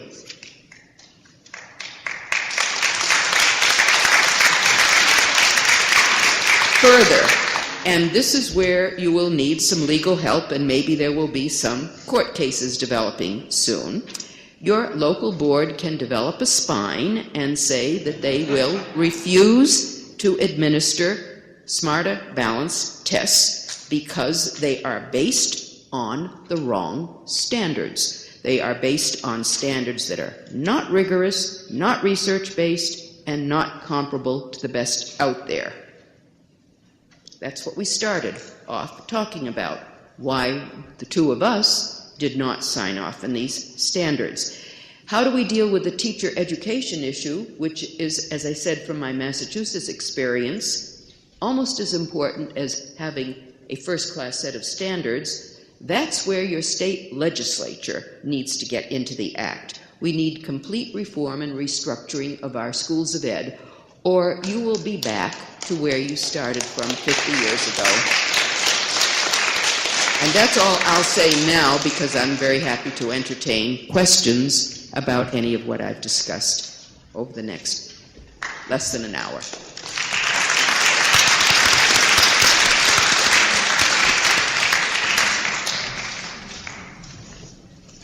That was wonderful. Thank you so much. I wanted to clarify something that people, there's so many acronyms in education, and one of them, people keep talking about FERPA.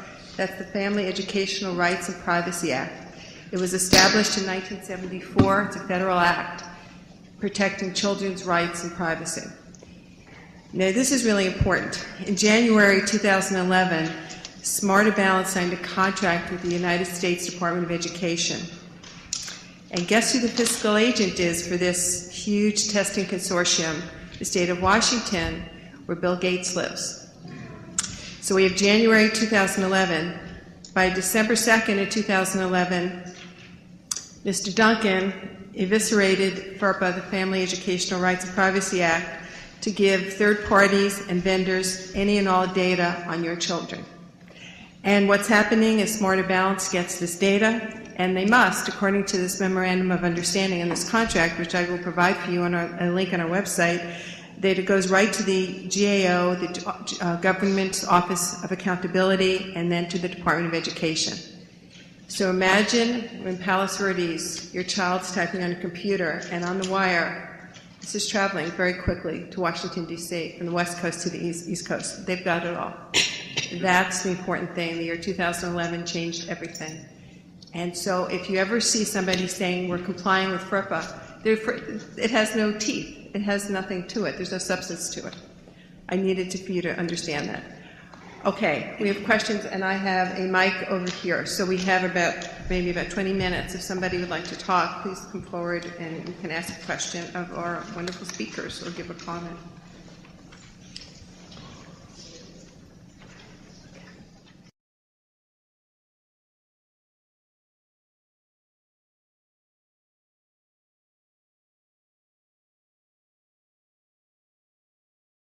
Okay, we have questions, and I have a mic over here. So we have maybe about 20 minutes. If somebody would like to talk, please come forward and you can ask a question of our wonderful speakers or give a comment.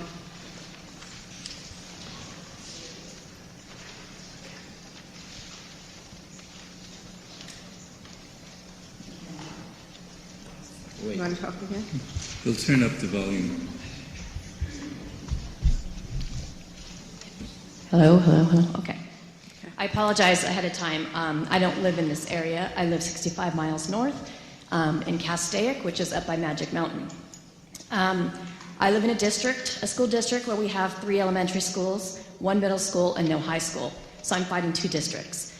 I have started with the elementary school superintendent and our principal, who refuses to sign opt-out forms. So I went ahead and sent them certified mail. In addition, I have sent a letter certified mail stating that we are opting our children out of Smarter Balance. I have a bunch of sheep around me, a bunch of parents who don't want to do anything. I started with 5 people on my army. I have 18. Where do I go from here?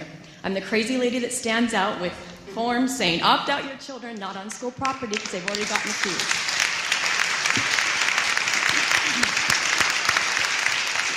Let me begin by saying, and maybe the others would want to add more, that you do not have to request opting out. You simply demand.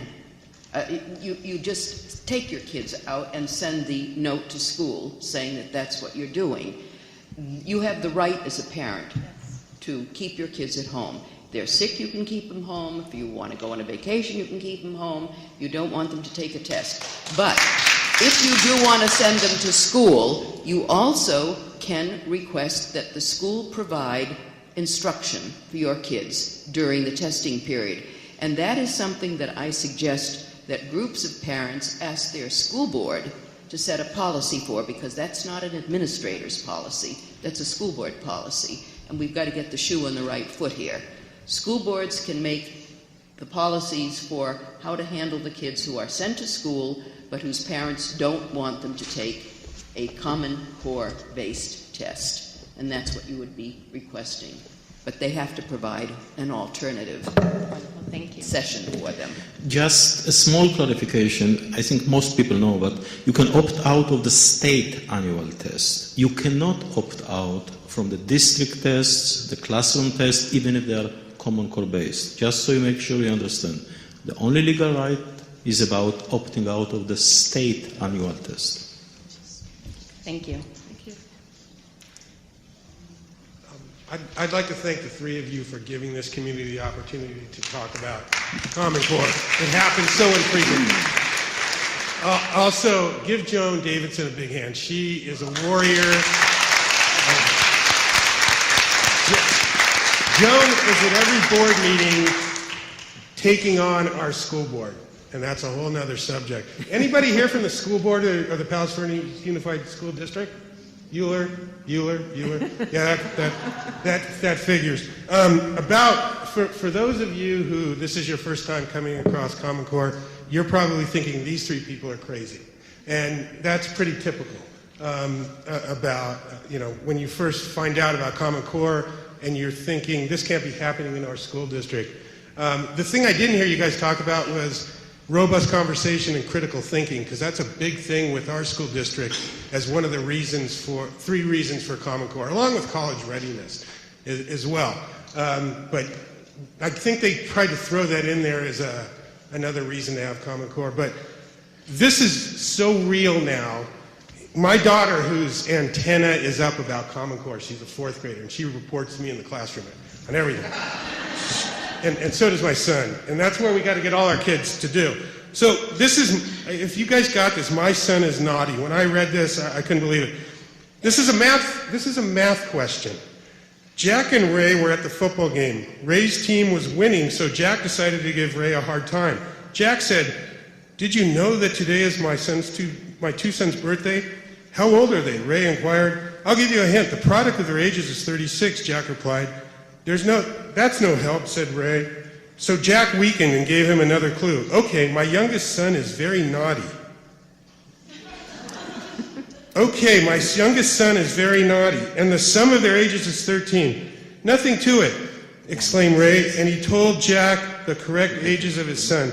How did Ray figure out the correct answer, and what are Jack's son's ages?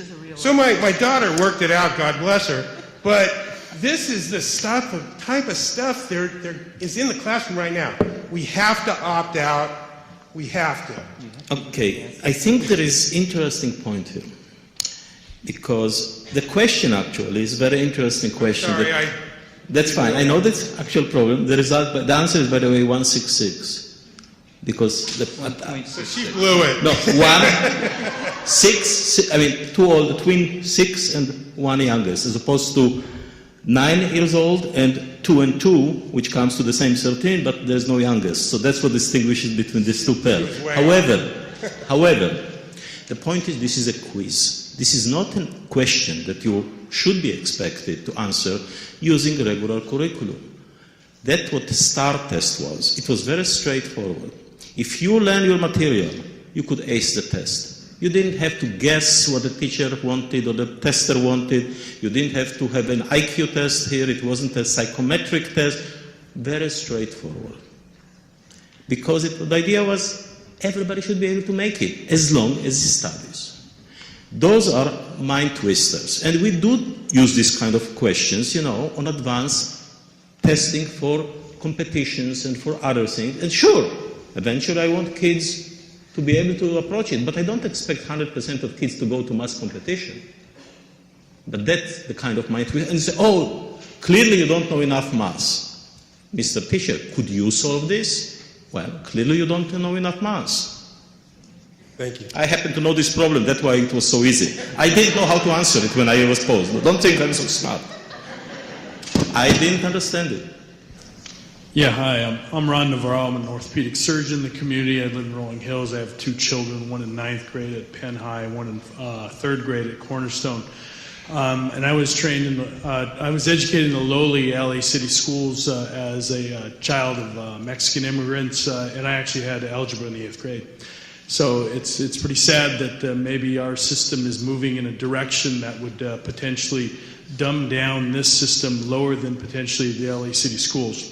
My questions to you are, I got to reach out and shout out to my good friend Ken Feldman, who has talked with me about this for a significant period of time and has really rallied the troops. And so I appreciate all the hard work he's done. So Ken, that's for you. A little bit of love. But in so doing, he educated me enough so I could bring some of these topics at a meeting at Cornerstone in the last year. I think it was last year. And immediately I was attacked by two educators who were educators in the system who were sitting in the audience. And I want you to address their issue to me. They said that that the school system would not have gotten funding had we not signed off on this, and it's school funding, I think, to the tune, and correct me if I'm wrong, about $2 million. So I think this room can raise $2 million without having to get the funding from the state. But so that's one big concern. And then secondly, I talked to other educators, so this is the other part of the question. They said standards, just for everybody in the audience, standards are like goals, and curriculum is the means by which to achieve those goals. So don't worry about these dumb standards that the state is putting forth. Our educators are really great, and they're going to still get us there with their curriculum. Their curriculum can be designed in such a way so as to achieve and continue to have our children achieve it in this school system up here on the Hill. And so these are two of the common refrains. Number one, needed the money. Number two, don't worry about standards. The curriculum is where the money is, where the action is for our children. So I'd like for you to address those. Thank you. Want to talk about the math? Yeah. Okay. Well, those are extremely interesting questions. But the last speaker before the local speaker brought up an interesting point. The noise that the superintendents and principals are making about higher order thinking. Well, all I can say is, if they have higher order thinking, ask them a simple question and let them see if they can use their higher order thinking to answer it. And the question I have in mind is a classical question. It's a 7th grade question in the old USSR. And here it is. You have 2 villages, and you have 2 elderly women, one in the first village, one in the second village. They start walking toward their other village at sunrise. They meet at noon. One arrives at the other village at 4 p.m. The other arrives at the first woman's village at 9 p.m. What time was sunrise? I'm not asking you to solve it. I mean, but ask them to show you their higher order thinking. Because it isn't there. There is no such thing as that. Nobody knows how to do that. Nobody knows how to do higher order thinking automatically. What you do, to do creative work, to do solid professional research level work, you learn the subject backward and forward, and if you are lucky, you are able to do serious work. But to be, this sort of thing that they speak about is literally nonsense. And I've had a bunch of PhD students over the years, and I assure you that even the smartest of them, some of them made it. Some of them made it. They actually became first-rate research mathematicians, but not all of them, and not all of the smartest ones either. So now of course I've forgotten what Curriculum is not. Oh yes. Okay. Let's look at the other question. Curriculum is not standards. is perfectly true if your standards are halfway decent. If your standards are halfway decent and tightly focused, as we made sure the math standards were in California in 1987, then there's no room in those standards for curriculum. But read the standards in Common Core. Those standards start with a fairly simple statement. The student should add and subtract numbers less than 20. That's the standard, except it goes on. They should add and subtract fluently less than 10, less than or equal to 10. And then it goes on, and it gives them 5 distinct, totally distinct methods for doing this addition. But those methods are separated from the previous thing, which is a single sentence, by semicolons, not periods. Okay, when you read a standard and you have things separated by semicolons, then it's part of the standard. So what that standard does is the students are supposed to learn how to handle numbers between less than 20 by adding and subtracting.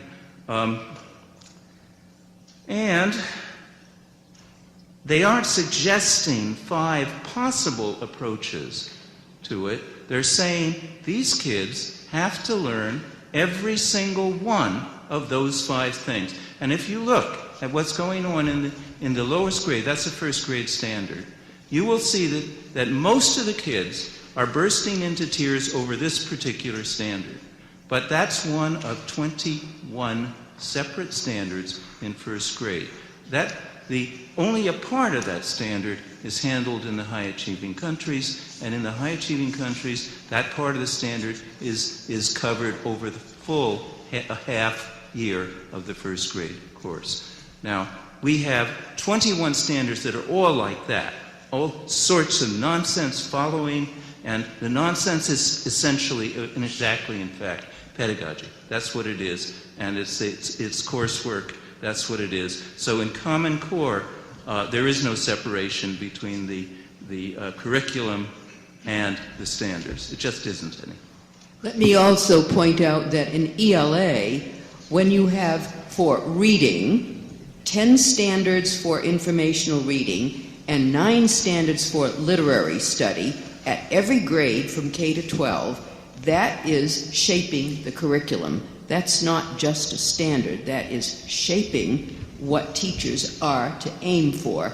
And that is indeed how that has been interpreted by superintendents and others, including the test developers, so far as we know, although they may go even further and just ignore the literary standards. But that is how those 50-50 approximately division of standards from K to 12 have been interpreted. So the standards are not standards, they are determining the classical curriculum in your English class all the way through.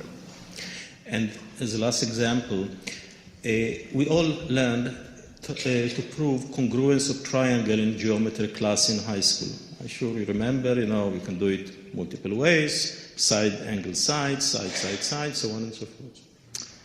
Well, the Common Core, the older California standard expected students to learn about triangle congruence. That's it.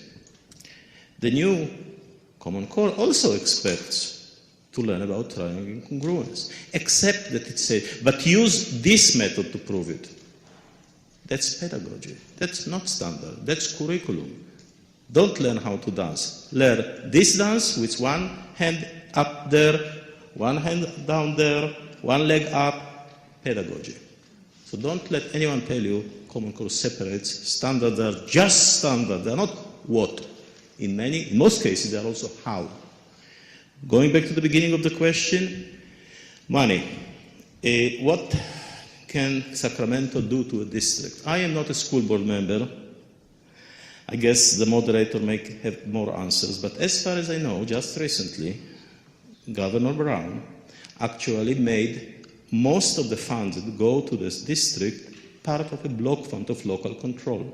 In other words, the source of the money into this pool of money may have been, some money coming from Common Core, some money comes from Title I, some money comes from this, and here is total million, do something with it, make sure that you cover all your bases. You take the money, they don't check that you spent only $70 on Common Core because this is what came from Common Core. They cannot take away money. They just hold you responsible for the results. Make sure the children know, make sure the children learn. However, as a school board, you decide what the standards applicable to your district are. And the only thing they can say, well, but you failed on the state test, so clearly you didn't do your job. But if it's less than 95%, how can they say it? They don't know if you failed on state test because whatever you come up with, it's unreliable. I just wanted to address the issue of money for a second. California got no raise to the top funds. We filed an application and there were no funds given to us because we refused in 2010 to evaluate teachers on test scores. So our score, which I have in the application, if anyone would like to see it, you can find it online, we did not get any funding. In New York State, the superintendents who I mentioned in the beginning, who didn't want those tests or anything to do with this, wrote back the checks because it's not that much money. Some school districts wrote back $10,000. So race to the top for California is not an issue. We have nothing to give back. We did receive American Recovery Act money, ARRA, but that's not returnable. That's not refundable. So don't let anybody try to bully you with that. We have enough bullying going on in the district right now, but that shouldn't be an issue. I'm sorry. Okay, so while I'm not going to give up fighting Common Core while it is here and coming, I would like your input. Advanced placement courses and their tests and the SAT are all aligning with Common Core now. And I'm trying to reconcile that and my kids getting a second look for highly competitive schools versus really wanting them to have a good education. What do you recommend? There are several options. One that an increasing number of parents are taking, which is to homeschool their own children. That may not be possible for you, but it is certainly an option. Second is to try to influence the colleges through whatever ways you can, your school board, your counselors, or others, to not use the AP tests that are coming. The APUSH, Advanced Placement U.S. History, as you know, has been severely criticized. All the others are being changed eventually, starting with mainly the language and literature tests, I've been told. So there may be reasons not to use them in your school because of the fact that they may have been altered and are not truly college readiness or advanced placement kinds of tests. What could your students take for college admission? Maybe your colleges, and in California this would be a statewide issue, need to develop their own matriculation exams for their own state university system. These are different levels of how to answer that question. What each person can do with their own children is somehow manage to make sure, especially in reading, you can find reading lists and make sure your kids do the reading. Forget about whatever these AP or other enrichment kinds of activities are if they've been aligned to Common Core, but try to find substitutes. There may be a substitute eventually test for college admission that competes with the SAT and the ACTs. We can't say any more because I don't know what's happening with it, but I suspect that there will be competitors at that level for people who want their students to take some kind of college admission test. All this is open. Just to make you understand this, when my kids were in school, you don't have to take the AP test. You can take the AP class and get the extra credit for your grade point average, but there's nothing that can force you to take that test. Right, but for the highly selective schools, they're looking at those AP scores. I'm in the middle of that world right now. Okay, I wish you hadn't said that. Now I have to respond. Okay, what's Stanford going to do? I have to guess because I don't know. But for those of you that don't know what's been going on at Stanford in the last 15 or so years, is that Stanford redefined itself. It used to call itself the top university in the Western United States. Maybe it's a little more than that, but that's what they called themselves, or we did. And no longer. Now they call themselves, or we call ourselves, the dominant university in the Pacific Rim. And what we have been seeing is a consequence of that definition, or really a consequence of this kind of nonsense, where the APs become meaningless. What we've been seeing over this time is more and more of our students are coming from Korea, Japan, China, Taiwan, Singapore, Russia, India, and fewer are coming from the public schools. Indeed, about 8 years ago, I was giving one of the summit courses, undergraduate summit courses, and I was just curious. So I asked the students who were clearly not foreign students where they had come from. And except for one student, all the rest had come from a small collection of private schools. That was the students at Stanford from the U.S. The other students, who were remarkably good, I mean, we're not cutting quality, but they had come from foreign countries. Now, early, when I first came, 30, 40 years ago, almost all our students were from the U.S. Okay, that's the reality at an elite school.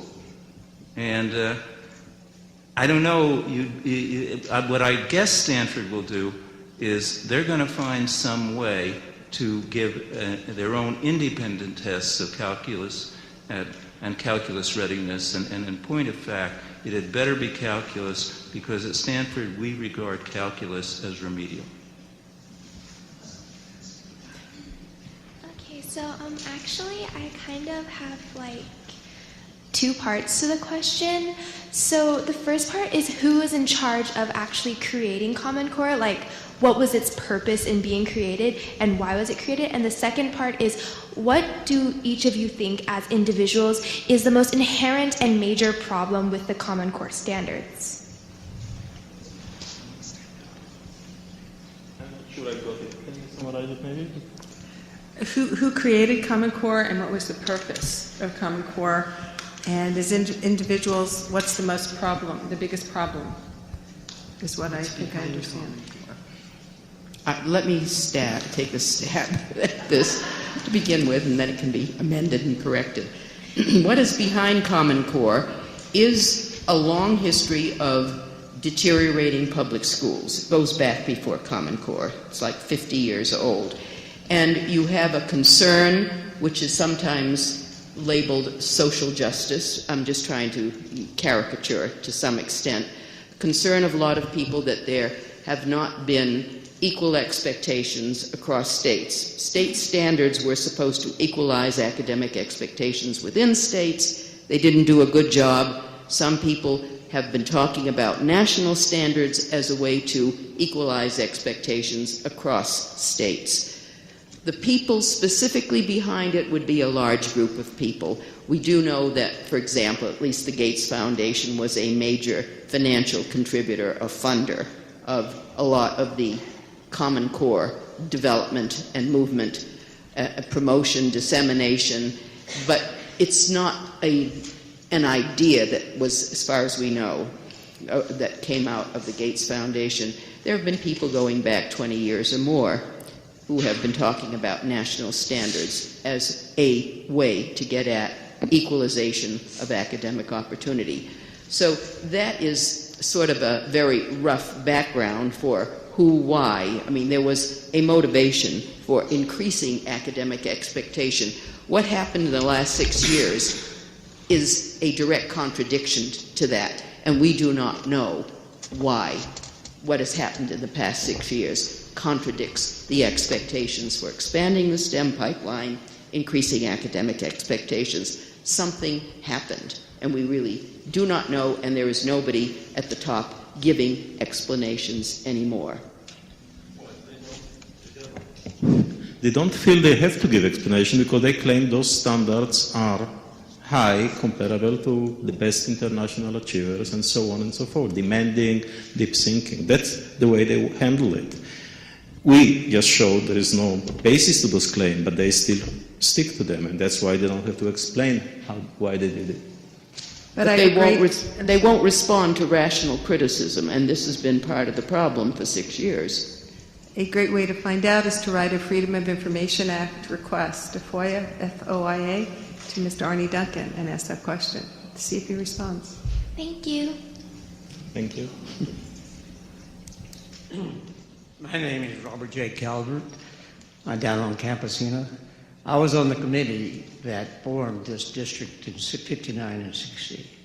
My oldest daughter, now 70, was in the first graduating class after 3 years in Narbonne. So I followed while my youngest was in the school by helping to elect school boards. And we got a good system, okay? For the first time in the history of this district, the present superintendent was hired outside to bring him in for the purpose of running Common Core. If you want to make a change, let me ask, how many of people who are here have been on the school board? Have been on the school board? If you want to make a change, you have to change the school board. And you have to do it. I'm too old. I'm 94.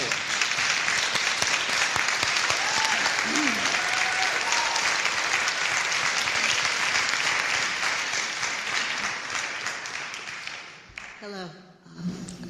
About, I think it was last March or April, they unveiled our new math pathways here in the district that was basically done to implement Common Core, although they didn't describe as that the reason why. They had other pretty words about why they were doing it. And one of the big rationales, though, was that supposedly they were going to implement a new algebra, and that the new algebra, supposedly the new Common Core algebra, they had to wait until 9th grade for the vast majority of our students to take algebra now, because it was so much more difficult, had so much more content in it, that they had to add a whole extra year of pre-algebra preparation for our high-achieving students to be able to prepare them for this new extra hard algebra. And only 1%, and then eventually they kicked it up to about 15% of our super high achieving students could possibly be able to take this new extra hard algebra. Okay, I think we get it. In the 8th grade. So I wanted to ask you, most of us never got a chance to see what are the old standards versus the new standards, to make that comparison for ourselves. Personally, I don't buy bridges in the middle of the desert, so I didn't believe it. If it was a little bit harder, I can't believe it took a whole year to make that bridge. And then the other thing is, I've also heard that new geometry, that they've taken proofs out of it, which I find outstanding. I don't know if that's true or not. And I'd like to know if that's true, because to me, I mean, you talk about critical thinking, and I loved geometry when I was a kid. That's what I remember best out of it, is learning that Euclidean logic and how you build your mind to think in those steps.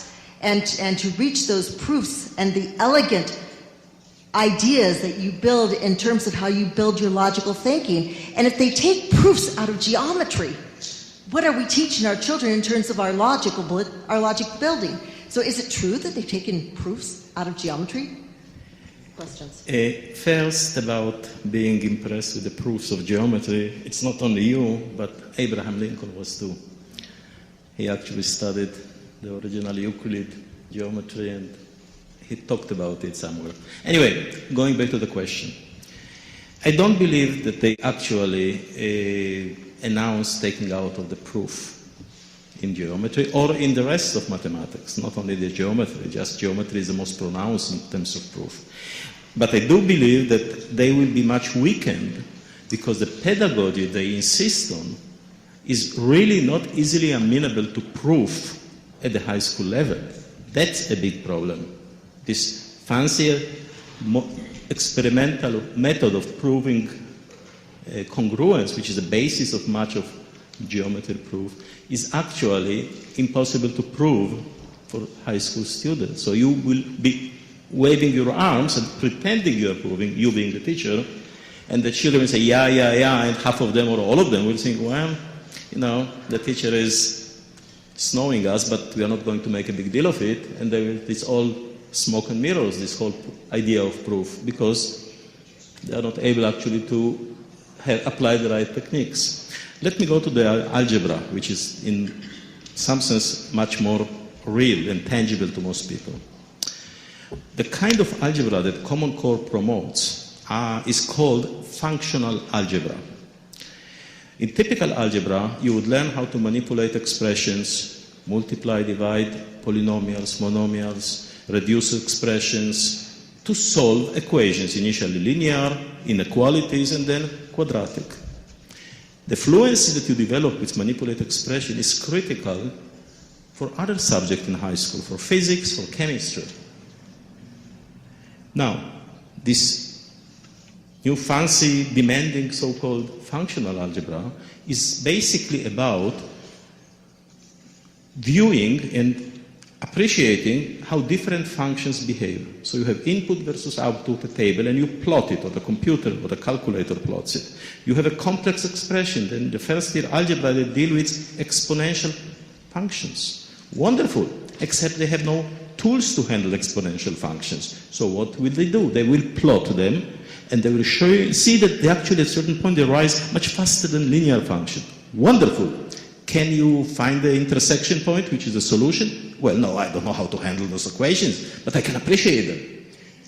That's what happens. It's a different kind of algebra, while development of fluency with technical manipulation of expressions, reduction or simplification of expression, all these things is deprecated. Consequently, not only that it's math algebra appreciation, is functional algebra appreciation class to a large degree, it will not support the sciences in high school. And you will have your physics and chemistry teacher wailing that those kids don't know anything. I mean, they can talk about it, but they can't do anything. Okay. To the degree that I think an important conflict is one that was mentioned earlier for parents, which is how much admissions tests will be aligned with Common Core. And even if parents are convinced that Common Core is not a good academic pathway, they don't want to disadvantage their children with respect to admissions in colleges. Are there any private schools that you're aware of in California, in the Los Angeles area, that have adopted Common Core? Because I think to a certain degree... You mean accepted Common Core for admission requirements? No, that are teaching to Common Core standards. But the Common Core isn't a university level thing. Private high schools. K-12. Oh, so private K-12s, okay, which are seen as, I think maybe not really a litmus, but certainly their judgment on the matter would have to be considered by parents as to, certainly these kids are going to be expecting to get into the more selective colleges. Do these schools, in fact, teach to Common Core standards or not? No. There are many faith-based private school systems which have adopted Common Core, but not all. I can't tell you about California, but in Massachusetts, independent Catholic high schools have not adopted Common Core because they're using as a calling card that they will teach Algebra 1 in grade 8 and get kids to calculus by grade 12. So they're hoping to actually attract students. But here, I don't know in California. Right, I'm talking about the Harvard Westlakes, the Chadwicks, the Rolling Hills Preps of Phillips Exeter is not adopting Common Core. The private school in Seattle that Gates sends his own children to has not adopted Common Core. Lakeside. I mean, you can find some private schools that will not adopt Common Core because their faculty will not use that. They know what's going on. But public schools are being told by either school boards or superintendents for the state or by other sources of pressure, U.S. Chamber of Commerce and others, to adopt Common Core, but they're not getting evaluations from higher ed. So it's a mixed picture in private schools. Locally, I know Peninsula Heritage is not using Common Core. Rolling Hills Country Day is not using Common Core, for sure. That's wrong. They changed this year. They told me they were not going to last year, and I haven't seen some of their textbooks this year. Well, that's what I've been told. You have to come to the microphone to speak because we'll be...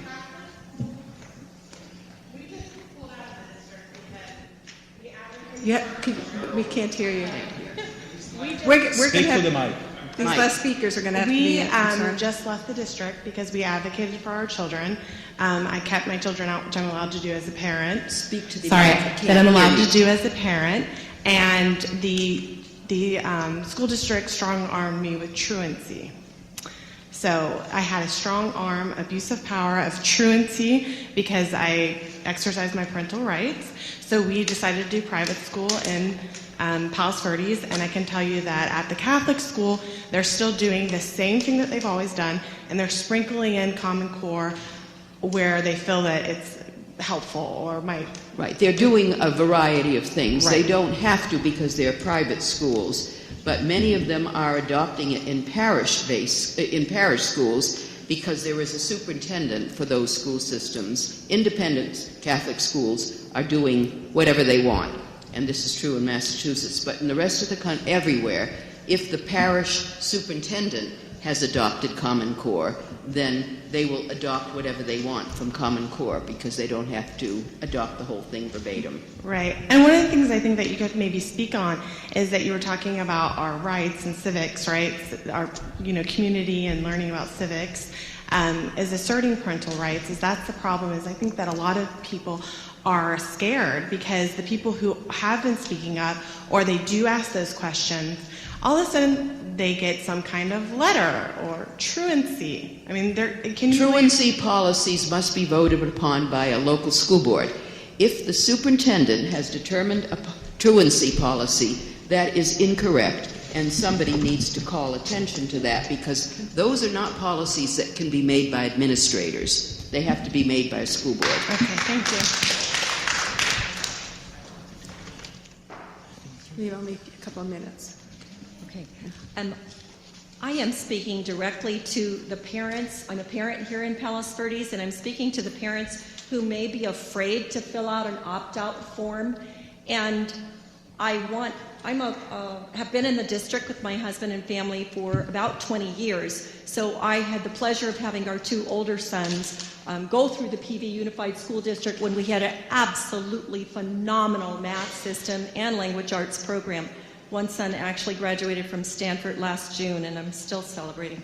In computer science, it is absolutely true that the students that were his roommate and his classmates in computer science at Stanford, most of them are not coming from the United States now. So I know how hard how well he was prepared in math here and what it takes to get through a computer science program at Stanford when you're competing against Korea and China and every other country in the world. So the idea that my daughter is going through school now at PV Unified and is not being offered the same math opportunities, where in 4th grade at Lanada Bay, half the class was getting tutored in 4th grade. This is extremely disturbing to my husband and I, and we have spent a lot of time looking, actually had her go to a private school for 2 years to get caught up. So when we filled out the opt-out form and brought it to the school, there was some hesitation at PV High School. That may be, but I want to encourage you to make sure your child does not take the Smarter Balance test and get on their website where every single keystroke that they take ends up in the Department of Education in Washington, D.C., because that's exactly what happens when they file in with Pearson. So I encourage all of you to go online and to see that this past week in Seattle, the data for 8,000 children was inadvertently released by accident, and all of their personal information, their disciplinary actions, their classes, their everything about them. Go online and look this up. So that's why we don't want our daughter being profiled like that. The last thing I wanted to say is that I did speak up at a PTA meeting last November, and I asked our principal at PV High School and the people there, why, when we have 2 high schools that are in the top 1% of the nation, why are we changing anything if it's not broken? Why would you do that? And I got a lot of pressure to just, hey, we know what we're doing and we're doing it and it's more rigorous. And it also allowed other parents afterwards to come up to me and say, why do you care about privacy? You know, what do you care if somebody knows what your religion is? I'm a pretty strong person, and yet still, I felt a little bit intimidated. I don't anymore. I am so upset that our kids are not getting the best education that we paid for and that they deserve. So every single one of you needs to turn in that opt-out form. Every one of you needs to think about running for the board and take back our education that our children deserve. So that's all I have to add.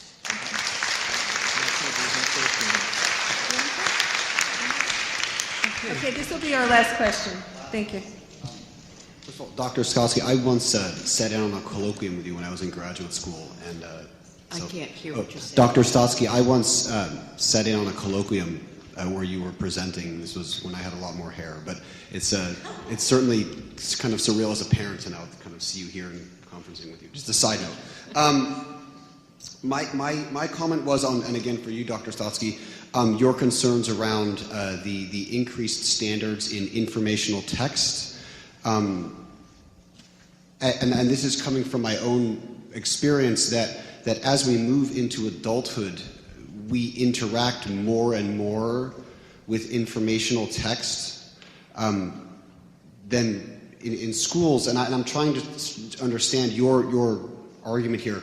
Why would it not be a good idea then to also balance the standards or the degree to which we teach informational versus literary? That's what I'm asking. This is something that needs to be clarified. I'm glad you raised that. We're talking about the English language arts curriculum, not the entire curriculum. What is being read in the other subjects is mostly informational or should be informational. I am talking about ELA because that is one of the two subjects that Common Core changed.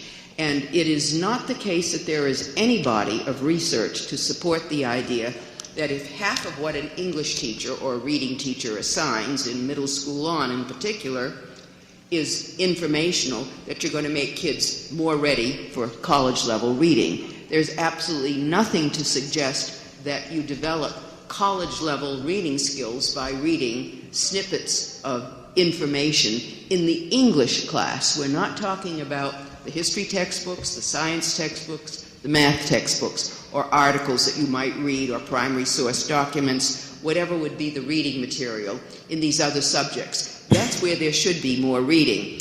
But ELA is about English language arts, and that is where literature, complex literature, at least so far as we know, has shown its value in different ways. There is nothing to suggest that English teachers can teach informational text or that students gain from a 50% dose of informational text in the English class, which is all I was trying to direct my remarks to.